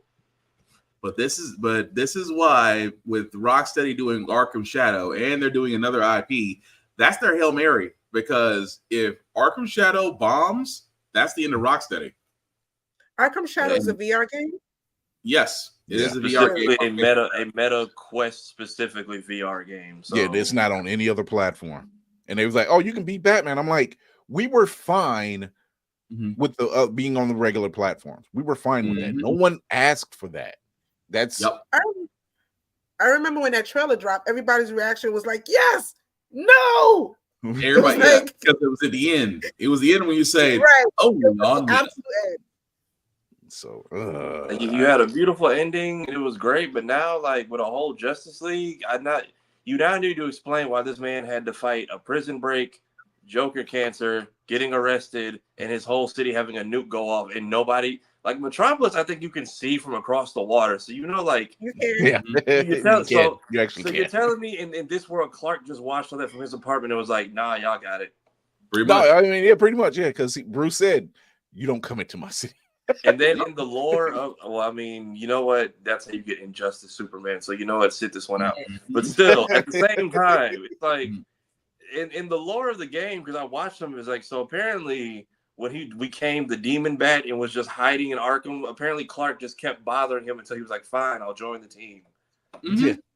So his Superman's best ability is apparently being annoying in the world of this Batman. Yeah, pretty much. He's like, "Come on." This is why the messed up part is, just not to take it away from this, that also the Tokyo Game Show is also going on. So news is being released as it comes out. We're not expecting a lot because Capcom already fired its volley and they're investing in fighting games. So not much from Square Enix we're expecting outside of Final Fantasy updates. I know, and I'm not gonna say it, Tafari. I'm not gonna say it. I'm not even for me. I need people to stop and get it. it's now officially a meme that when people hear about PlayStation in a game show, the Kingdom Hearts fans just start posting pictures of themselves with like clown wigs on. Like, well, time to upset ourselves again. I'm trying not to say it because the moment I said Square Enix, I'm like, it's not that far. It's not that far. It's not that. And then the dude who does the presentation, like I watched multiple people do this when he said, what was the game, Kingdom Come or something like that, and he like emphasis on the word kingdom, and I watched a bunch of people's hearts sink. And then it was like, Come 2 will be coming. I was like, why would you play everyone? And everyone's chats just explode. I'm like, I'm not following. They know what they're doing. Like, they know what they're doing. It's like let's just yank their chain one more time. It's fun. Oh, also, I missed the TMNT announcement. Are these we had Mondo Gecko? You talking about the side? You talking about the side scroller? Yeah, they got another update coming out. Yeah, for Shredder's Revenge, there's 2 new characters being added to the DLC that are directly from the animated series. Yeah. Mondo Gecko and Mona Lisa. Those are the newer mutants from the movie. Yep. Okay, so yeah, they're still working on Shredder's Revenge. Thank God. Sparking Zero's around the corner, and that's just going to take over the world. That's going October 11th. Taking over the last couple weeks, actually. So October 11th is going to be a busy day. What all is coming out that day? Mark mentioned there's a bunch happening. Yeah. Outside of a movie coming out, outside of Dragon Ball Sparking Zero, then there's I want to say there's 2 other games coming out as well. They are. It's a lot. They are. You're right, Bama. They are. At this point, can we let up? I mean, you had as many arcade games as you sold. You've had Marvel vs. Capcom 2 in a vault for like 2 decades. So, hey, well, we're getting Power Stone. I'm not complaining. I'll take that too because I have it on PSP after the Dreamcast. Good luck. You're paying $200 per copy. If you run into a guy online named Justin Wong, good luck. Mm-hmm. Oh yes. Also for newbies, and let me say this real quick, Wes, and I'm gonna shut up. For newbies who are playing Marvel vs. Capcom Power Stone or any of the fighting games that have come out during the laundry days of the early 90s, 2000s, there are players on there that are gonna mop the floor with you. Please do not rage refund. Just get better. Just get better. If you see a guy named Wazzler log into the lobby, you can either square up or log out. Just know you are the video game equivalent of the black dude who tried to box Jason. We respect the effort. You're not gonna you're gonna run the fade, but it's not gonna work the way you want. Like I ain't no punk. I ain't no punk. Well, it's my yeah. That and can we just let E3 come back and get like one more because we don't need all these directs. I think Meta's doing their own thing now. Sonic Central was 2 days. It's probably the worst idea that's come to light ever since they canceled E3. All these separate companies doing their own thing. It seemed cool at first, but then it got really ugly really fast. And I'm like, you know what? Like you said, Far, just give us back E3. Everybody playing it. Make it a small show for like indie developers now, because like I don't need like Sonic Central was cool. I didn't even know it was an annual thing till this year because of everything going on and that they're releasing. But like I don't need a direct for Meta and whatever games they're putting out because apparently Arkham Shadows the sell, so you'll pay attention to whatever else they're also working on. But I don't even know if I'm going to watch the highlights for that. No, I was going to say also My Hero Academia the next My Hero Academia movie comes out October 11th as well. So your next comes out the same day. Oh, so everybody's pockets is getting ran October 11th. Okay. Oh yeah. Is Daima out the same day or is that later in the week? That's later. That's the day after. So yeah, everybody's pockets getting ran that weekend. Yeah, Dragon Ball Diamond's first 3 episodes are coming out in theaters, and thank y'all for bringing back Stephanie, by the way, because why I don't use the OG actors when they're right there, I don't get. Also, before we move, I wish Mayhem was here for this. I know people wanted the 30th anniversary edition for the PlayStation Classic. Please do not pay these crazy ass scalpers $400 to $500 for a controller or $3,000 for an $800 comp. I refuse to believe these are actual prices I'm seeing that people have paid. I don't know what's worse. The fact that the scalpers are getting these games or these consoles and selling them for triple, quadruple the amount, or that people are willing to buy it. Both. Because or that amount. It's somebody call Cat Williams up right now. It makes sense of all of this. I take that back. I just did a quick check. There was already one sold for over $3,000. I'm looking at 4,000, or I'm looking at $49.99, 3,000 for the controllers. I'm looking at 200, 500, 600. No. If you're watching the playback, if you're gonna pay that kind of money, build you the best PC possible. If you're gonna spend that kind of money, that makes no sense. No sense. PlayStation's putting their games over there anyway. You see, they got God of War and I think Final Fantasy finally saved. Yes, Whoopi. Hell is Us. I am looking forward to that.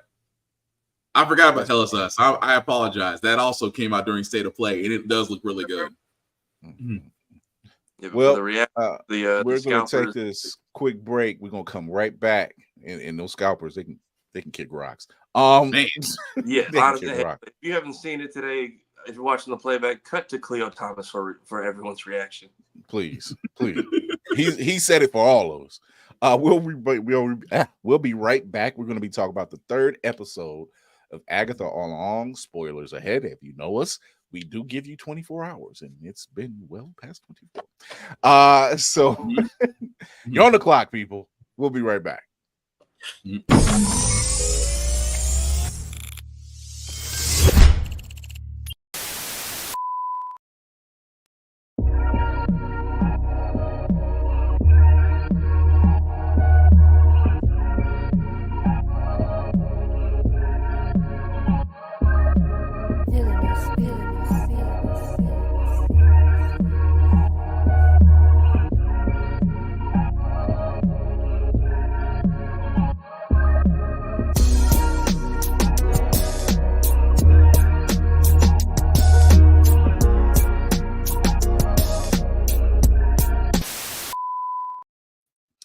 All right, we are back. And that road that we are walking with Agatha Harkness continues on. I'm invested. I am way invested in this show for so many reasons.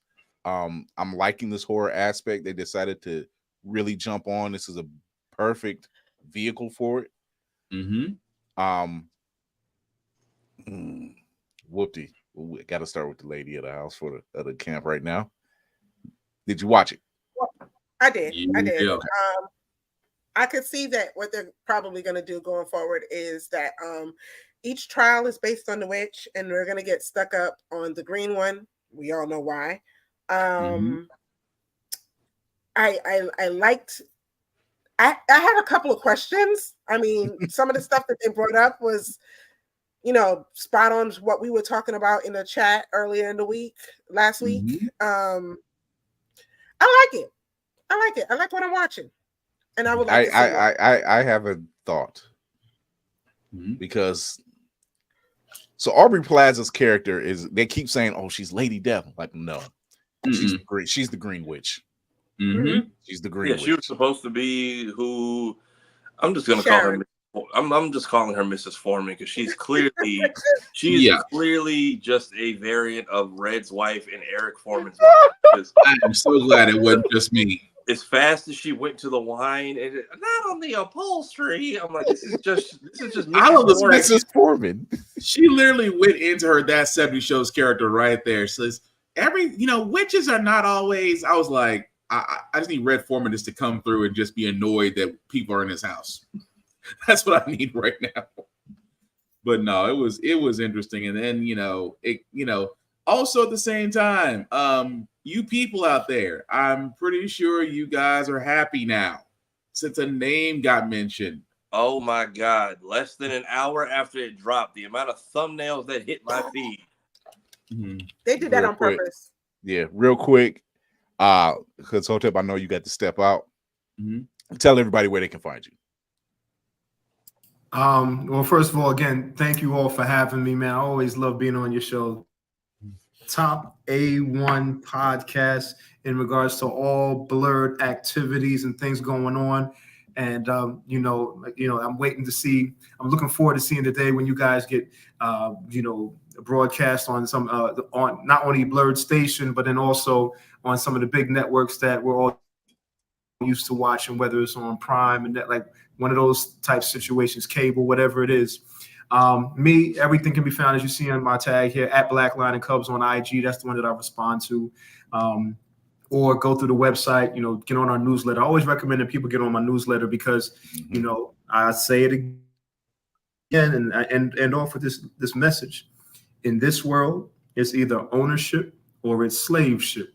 And you can determine what ship you're going to ride. I rocks with Instagram, but I don't own Instagram. You know what I'm saying? So that's the slave ship. But I'll utilize it because it's a free vehicle. Right. Ultimately, I have my ownership, which is the email list that I maintain. You know, those contacts, those are mine. And so if you really rock with Black Line and Cubs, and not even if you don't rock with Black Line and Cubs, if you rock with me and this type of messaging and you feel it's important and you want to follow and see what's going on, or just, you know, be a part of this world, join the newsletter, which can be found through the IG or on the website, blacklineandcubs.com. See, that's consistency. That's branding right there. My name is Hotep. I want to say peace to all of you guys. Thank you again, family. And Blur's Eyeview, whenever you need me, call upon me. I show up, just throw up the signal on, like on some Batman Wu-Tang type stuff, and I'm there. You know what I'm saying? Hotep, brother, man, thank you for coming through, man. Always a pleasure. Always great doing business with you. You can also, hey, for those animators, those storytellers out there, go check that out. Go check out that site. Use Blur's Eye as the code. You get that $200 off. You can't beat it.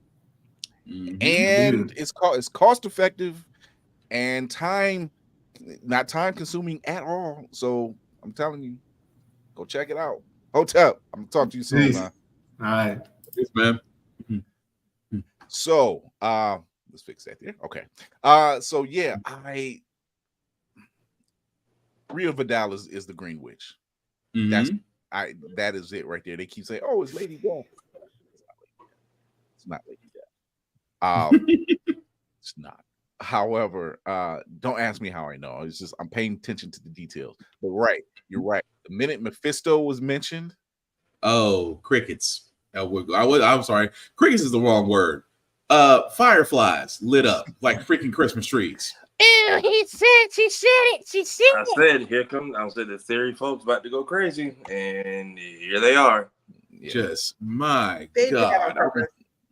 I can't even get mad at them. Like y'all been we got teased all of WandaVision. I said the same thing. Episode I'm like, that's 4, not like, Lady Death. Thanos bad. Lady Death. Episode the one who prefers Deadpool over Thanos. That Lady Death. But what's so crazy? Since he got mentioned, it's like, oh, well, is he gonna be a part of the Witch's Road? Is he gonna? I was like, I'm like, y'all, let it go. They said an agent of Mephisto. And reeling y'all back in. That's all that's happening.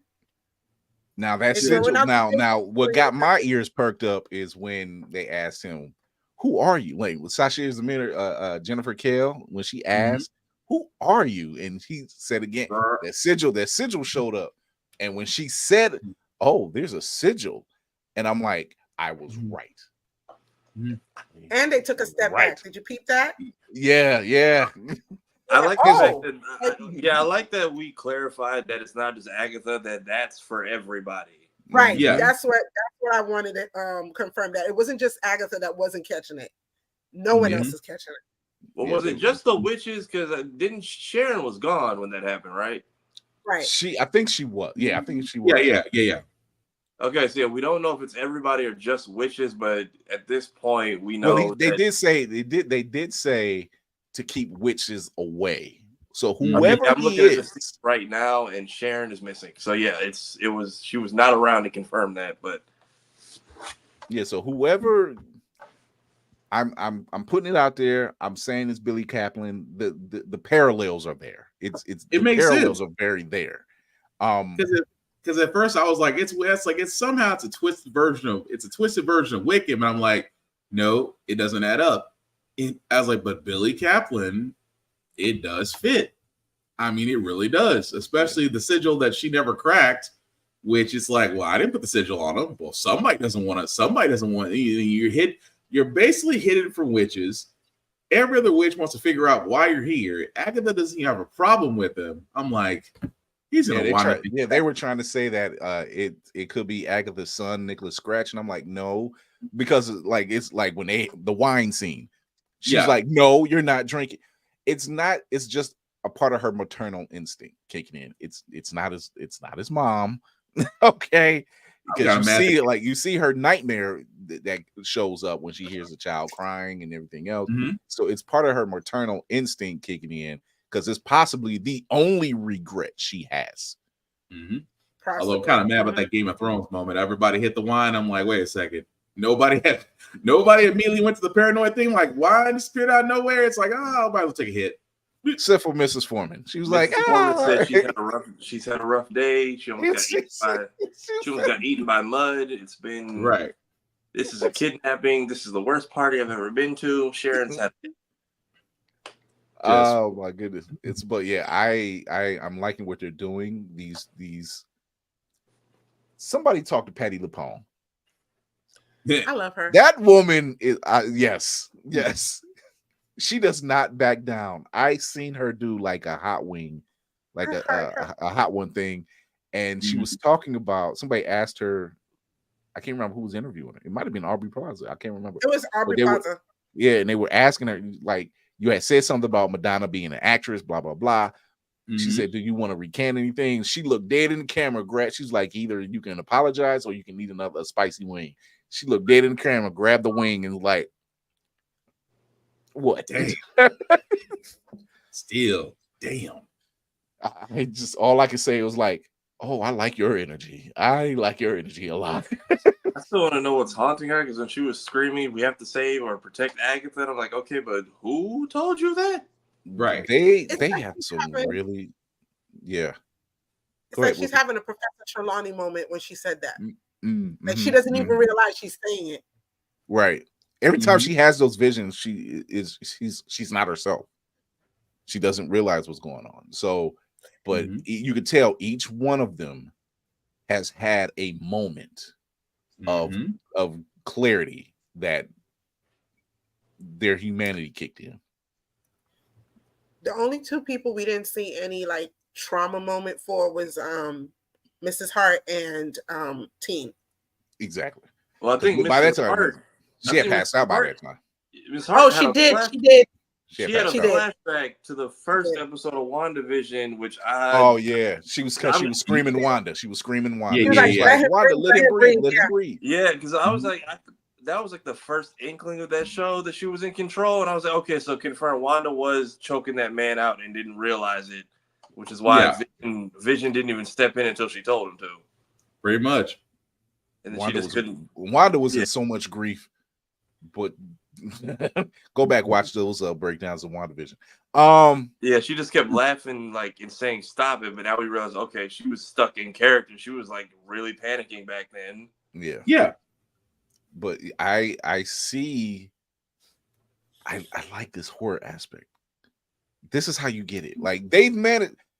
Doctor Strange Multiverse of Madness had a very good spin on it. What was their other one? The Wolfman. They, Werewolf by Night. Werewolf by Night, which was a nice spin. So, but this is the first time I want to say this is the first time where they're really we're going in. We obviously can tell these stories. Let's go. We're going in now, and there's just enough spin on the Harkness character for people to get interested because by design, Harkness is just like a secondary. Really not even secondary character. She's a little further down the list. It's funny. I'm watching X-Men Evolution right now, and she's in there as Wanda's handler, and is like the wise old sage for when. But see, even with X-Men Evolution, the whole dynamic of this and X-Men Evolution is a great series. It's just the whole evolution of that show, no pun intended, is totally different. She's actually like a wise old witch. She's like trying to help Wanda get a hold of her, but she actually tries to help people. Where here, you can see she was like trying to escape the house the entire time and just leave everyone there. Yeah, like in that aspect, Scott's in high school along with Jean, but Storm's the headmistress along with Wolverine. So it's like it's a total. The dynamic is different when it's really. It's that show, not bad. It's just different. In that show, when Rogue tosses her mom off a cliff, Agatha's like surprised. Whereas in this show, she'd probably be impressed. Right. Yeah. Also, with the baby, and they said she traded her son for the Darkhold. Yep. Yes. So does the destroyed Darkhold then reverse that trade? Possibly. Probably not, because it depends on who she made that trade with. Again, and that's it can't be anybody good. That's where everybody was like, she must have done it with Mephisto. She must have done it with Mephisto. I was like, oh dear God, you people are a cult. I'm like, but I mean, if there was a middleman who has access to him that maybe took the baby, but even then, I'm like, oh no. Okay. If I know a deal has been made, yes. Does that revert the deal? Not for something like that. It doesn't. Nope. Who is the white man dressed like a segregation era barber that was choking an old girl out in the water? See, that's what I'm waiting to see. Anybody remember the remake of The House on Haunted Hill? Yes. Yeah. Okay, that guy is giving me the feel of one of the ghosts in that movie. It's weird. Like the whole scene looked like the asylum. I noticed they're probably in no way, shape, or form connected. It just looked like that to me. Yeah. And I've always watched. Yeah. I've always watched Shazira Zamita when she was on SNL, and she's always been on my radar. Yeah, she's always been on my radar, and this Jennifer Kale role she's taking on. I'm like, okay, and the way they're going through these trials, like this one had to been hers. You got to make this potion. It was the potion.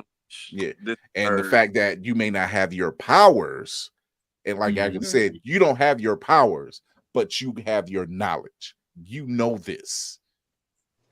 I hate you. When she said, "I know I hate you," but she's like, "Is this your version of a pep talk right now?" Right. Kind of was. Right.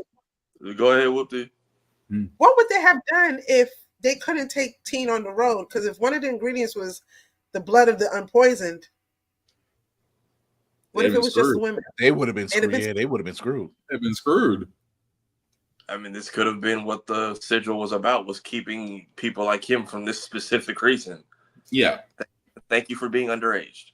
It was a happy accident that he was there. Right. Also, he got weirdly bold for a second there when he was like trying to demand Agatha drink the wine. Well, it's not the only time he stepped up. He did it like when they were looking for the coven. He did it then. He had a step up moment. He knew how to, let me help you talk these people in to joining. And then he kind of reverts back after he has his moment. So, but yeah, there's these moments, and I'm liking how they're addressing them, because each one of them have to step up, and address whatever that episode is.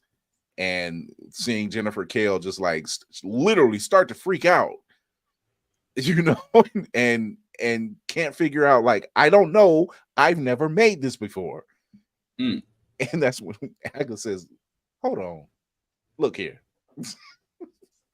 There's a reason why. I was like, I don't like you, but I don't mess with you, basically because you know your shit. So okay, so is the Book of the Damned and the Darkhold two different things, or is that just same name? Same name. They had different name for it. Traded her kid not for the Darkhold, but for the Book of the Damned is what it was. And I'm curious if what even happened with that. I'm assuming her kid's gonna pop up. You said what? I'm assuming her kid's gonna pop up somewhere on. I'm sorry, Whoopi, go ahead. I was like, but wasn't that the Darkhold in the crib though? Yes, it was. It was the vision of it, implying that traded my kid for this book that I no longer own. Yeah, because the Darkhold got destroyed, but they said it's the Book of the Damned that she traded him or her son for. So I'm curious if one is still around.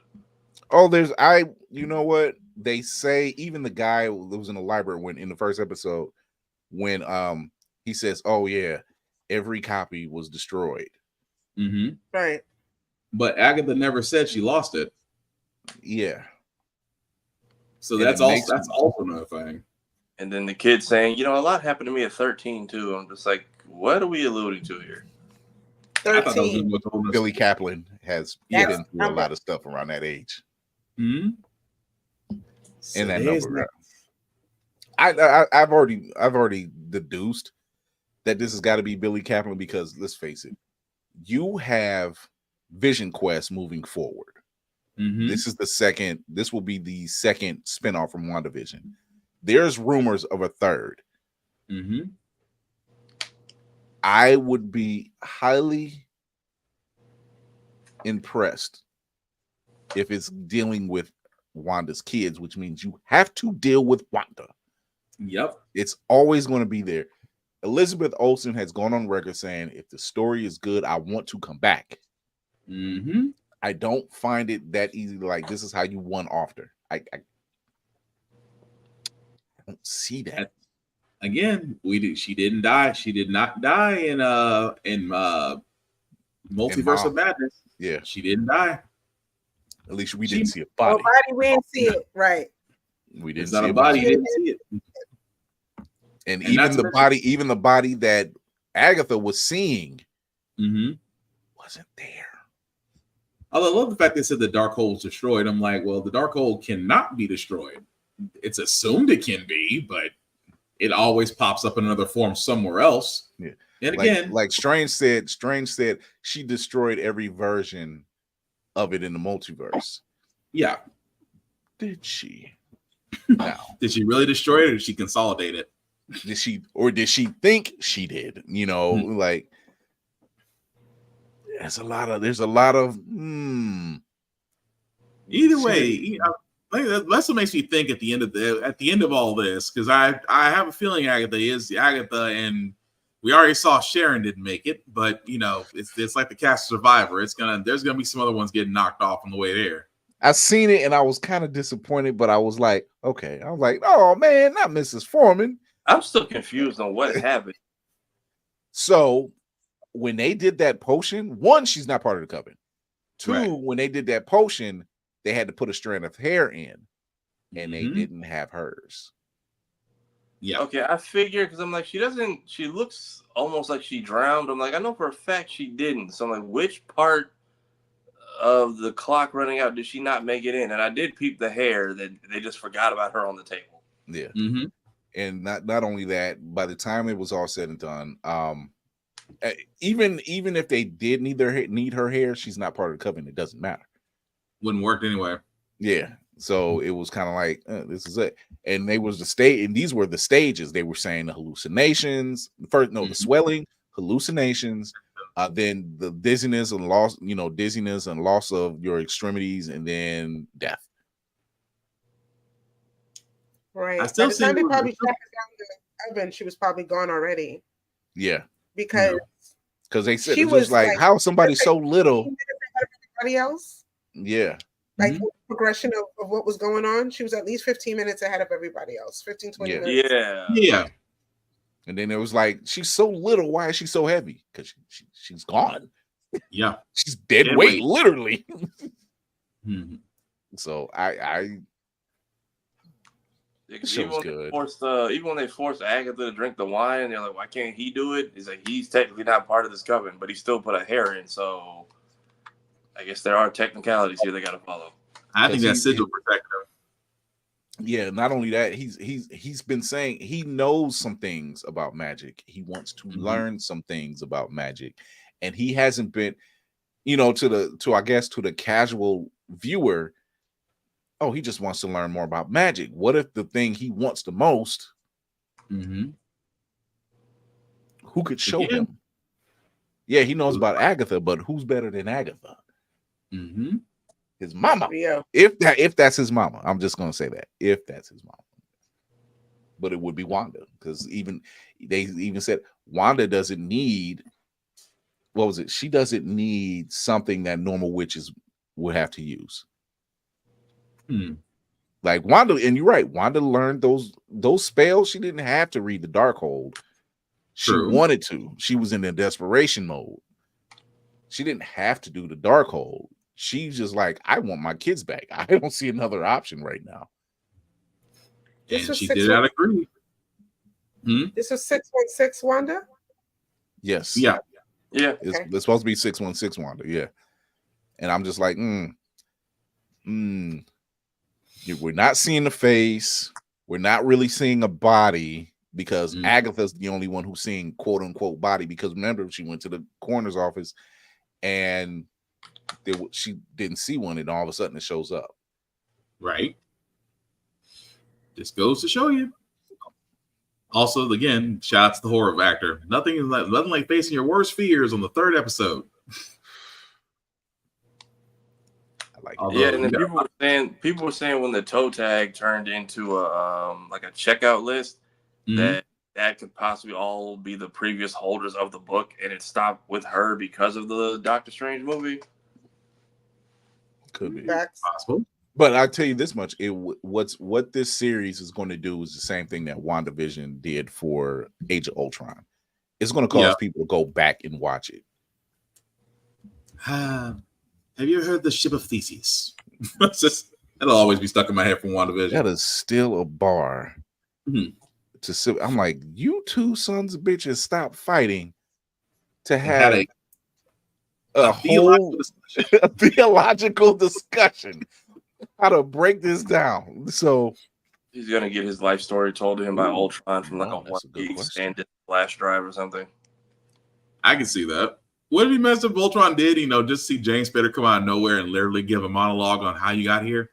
How I met your mother? And the fact that he's actually coming back. That would be interesting. He's coming back, so telling you, Ultron will just be there, and it's like, I'm keeping you off the grid, so you'll be talking to me from a Commodore 64. Dang. Have you plugged into a Nintendo? Those are the only two. Go ahead. About what I just asked about maybe Patti LuPone's character being one of the Medici. So who's the 400-year-old witch? Is it she's 400. Kale? She's like they're actually all in it. So she just implied that she was over 450, right? Yeah. Patty. They never gave her how old she may have been. Okay. Yeah, it's just when Agatha said it, she was like an insult. She was like, you don't look a day over 415, I think she said, like something like that.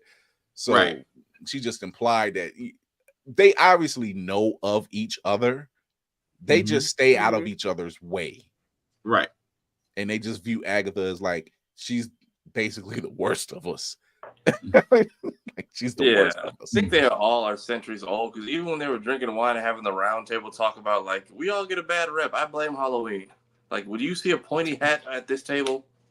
Do you see green skin? Do you see broomsticks? The last time I wrote something like that, it's like, whoa. I was like, Mrs. Foreman, this is a family show. Miss Foreman got loose with the wine, boy. The last time I wrote something that hard, whoa. Hang on, Mrs. Foreman. There's a child present. No. She's with her husband now. Man. So it's I hate that. I don't hate it. It sucks that they kind of bumped her off. But at which point, with her being on the road, what more did her character serve?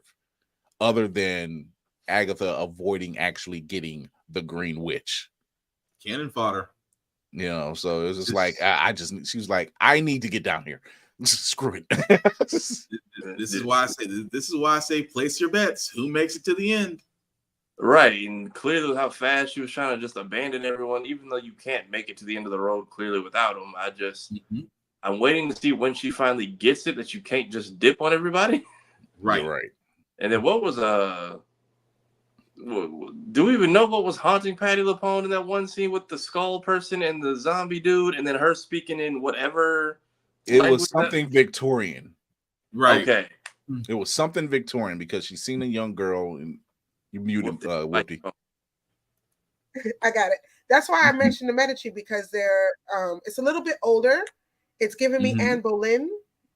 Yeah. She was speaking Italian, so I just kind of assumed who's a large Italian family that was probably rich back in the day? The Medici.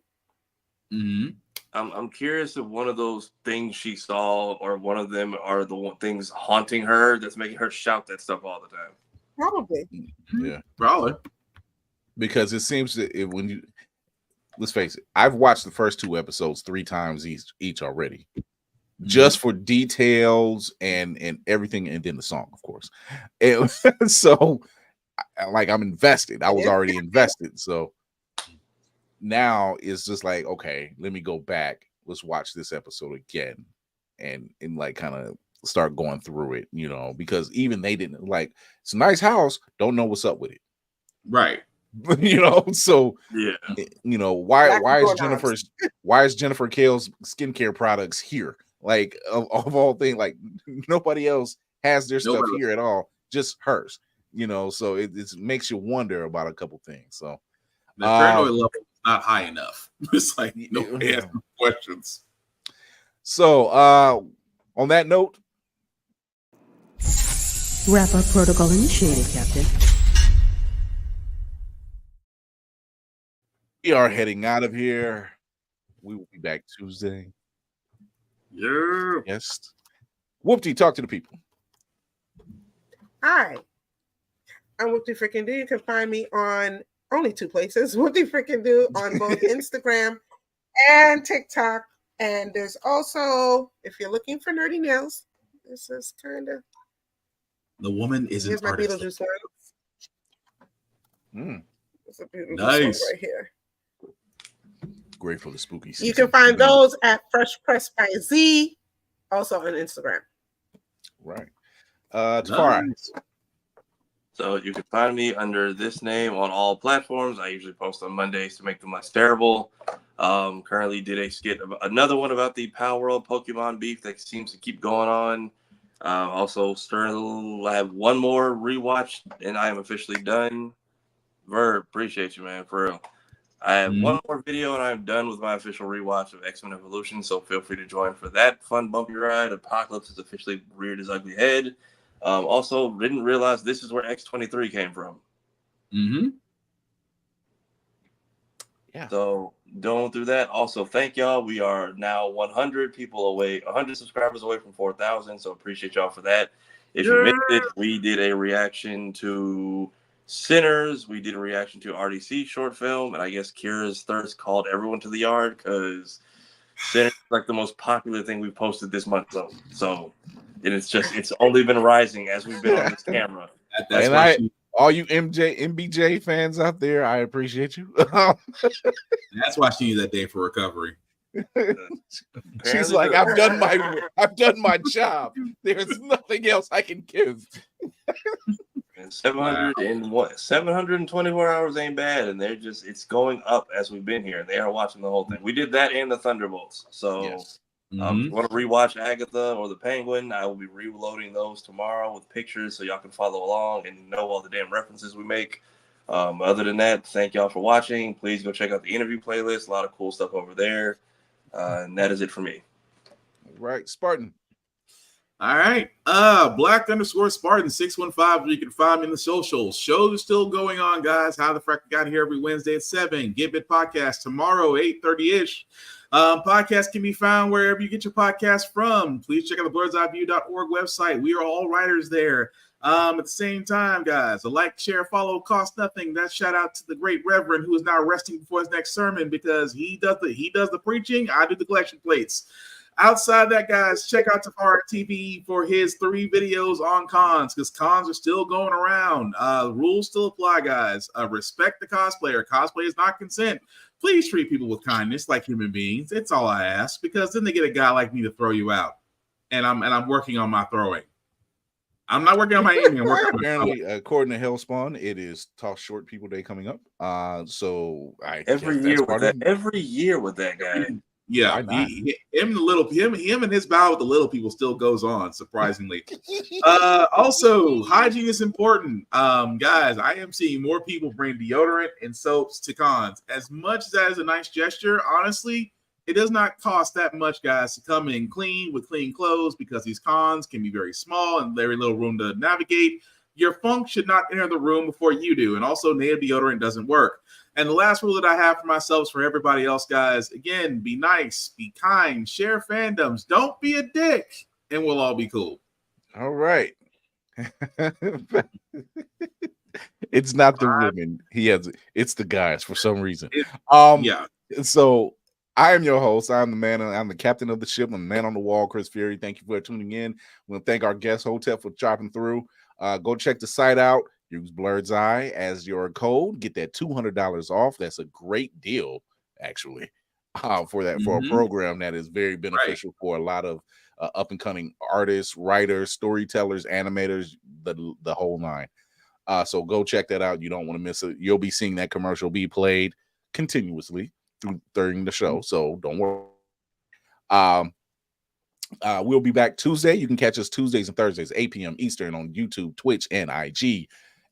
You can listen to us wherever you listen to your podcast. You can check us out on Always Press Record. Yes, we're still over there. Always Press Record. Blerd Station. We will be launching very soon. So you want to get your monies in. You want to jump on that board. I think that ship is actually getting ready to sail. I think that ship is actually getting ready to sail. So you still may have a small window of joining up on Blerd Station, but we will not turn you away. You can join under the legacy program where you can pick anybody from the crew, from the Blerd's Eye crew. Very much appreciated. Speculative fiction told from the point of view of people that look like you. You've seen what we did with Sinners. You've seen what RDC World did with Imagine That. You obviously are fans of Lovecraft Country. This is what is being brought to the table at Blerd Station. So whether it's in manga, whether it's in anime, whether if it's a live action, horror, science fiction, you name it, we're bringing it. And we're going to be interviewing the people who wish to bring that to the table. So stay tuned for that. And as always, remember to educate yourself and others, entertain yourself and others, and most of all, encourage yourself and others. Chris Fury, this is the crew right over there. Just like that. And we will see you Tuesday. Have a great weekend. And don't have us call Spartan to have you toss you out anywhere, please. Please. Or go ahead, because it might be a little bit entertaining, to be honest with you. I can use the practice. And thank y'all for the donations. This shit is no longer cheap to do. No, it's not. It's not. No, it ain't. Thanks a lot, StreamYard. It's not cheap. And it's not just StreamYard, it's Captivate. It's using the programs. It's not cheap. So we appreciate you. So until then, we'll see you guys next Tuesday. We're out of here.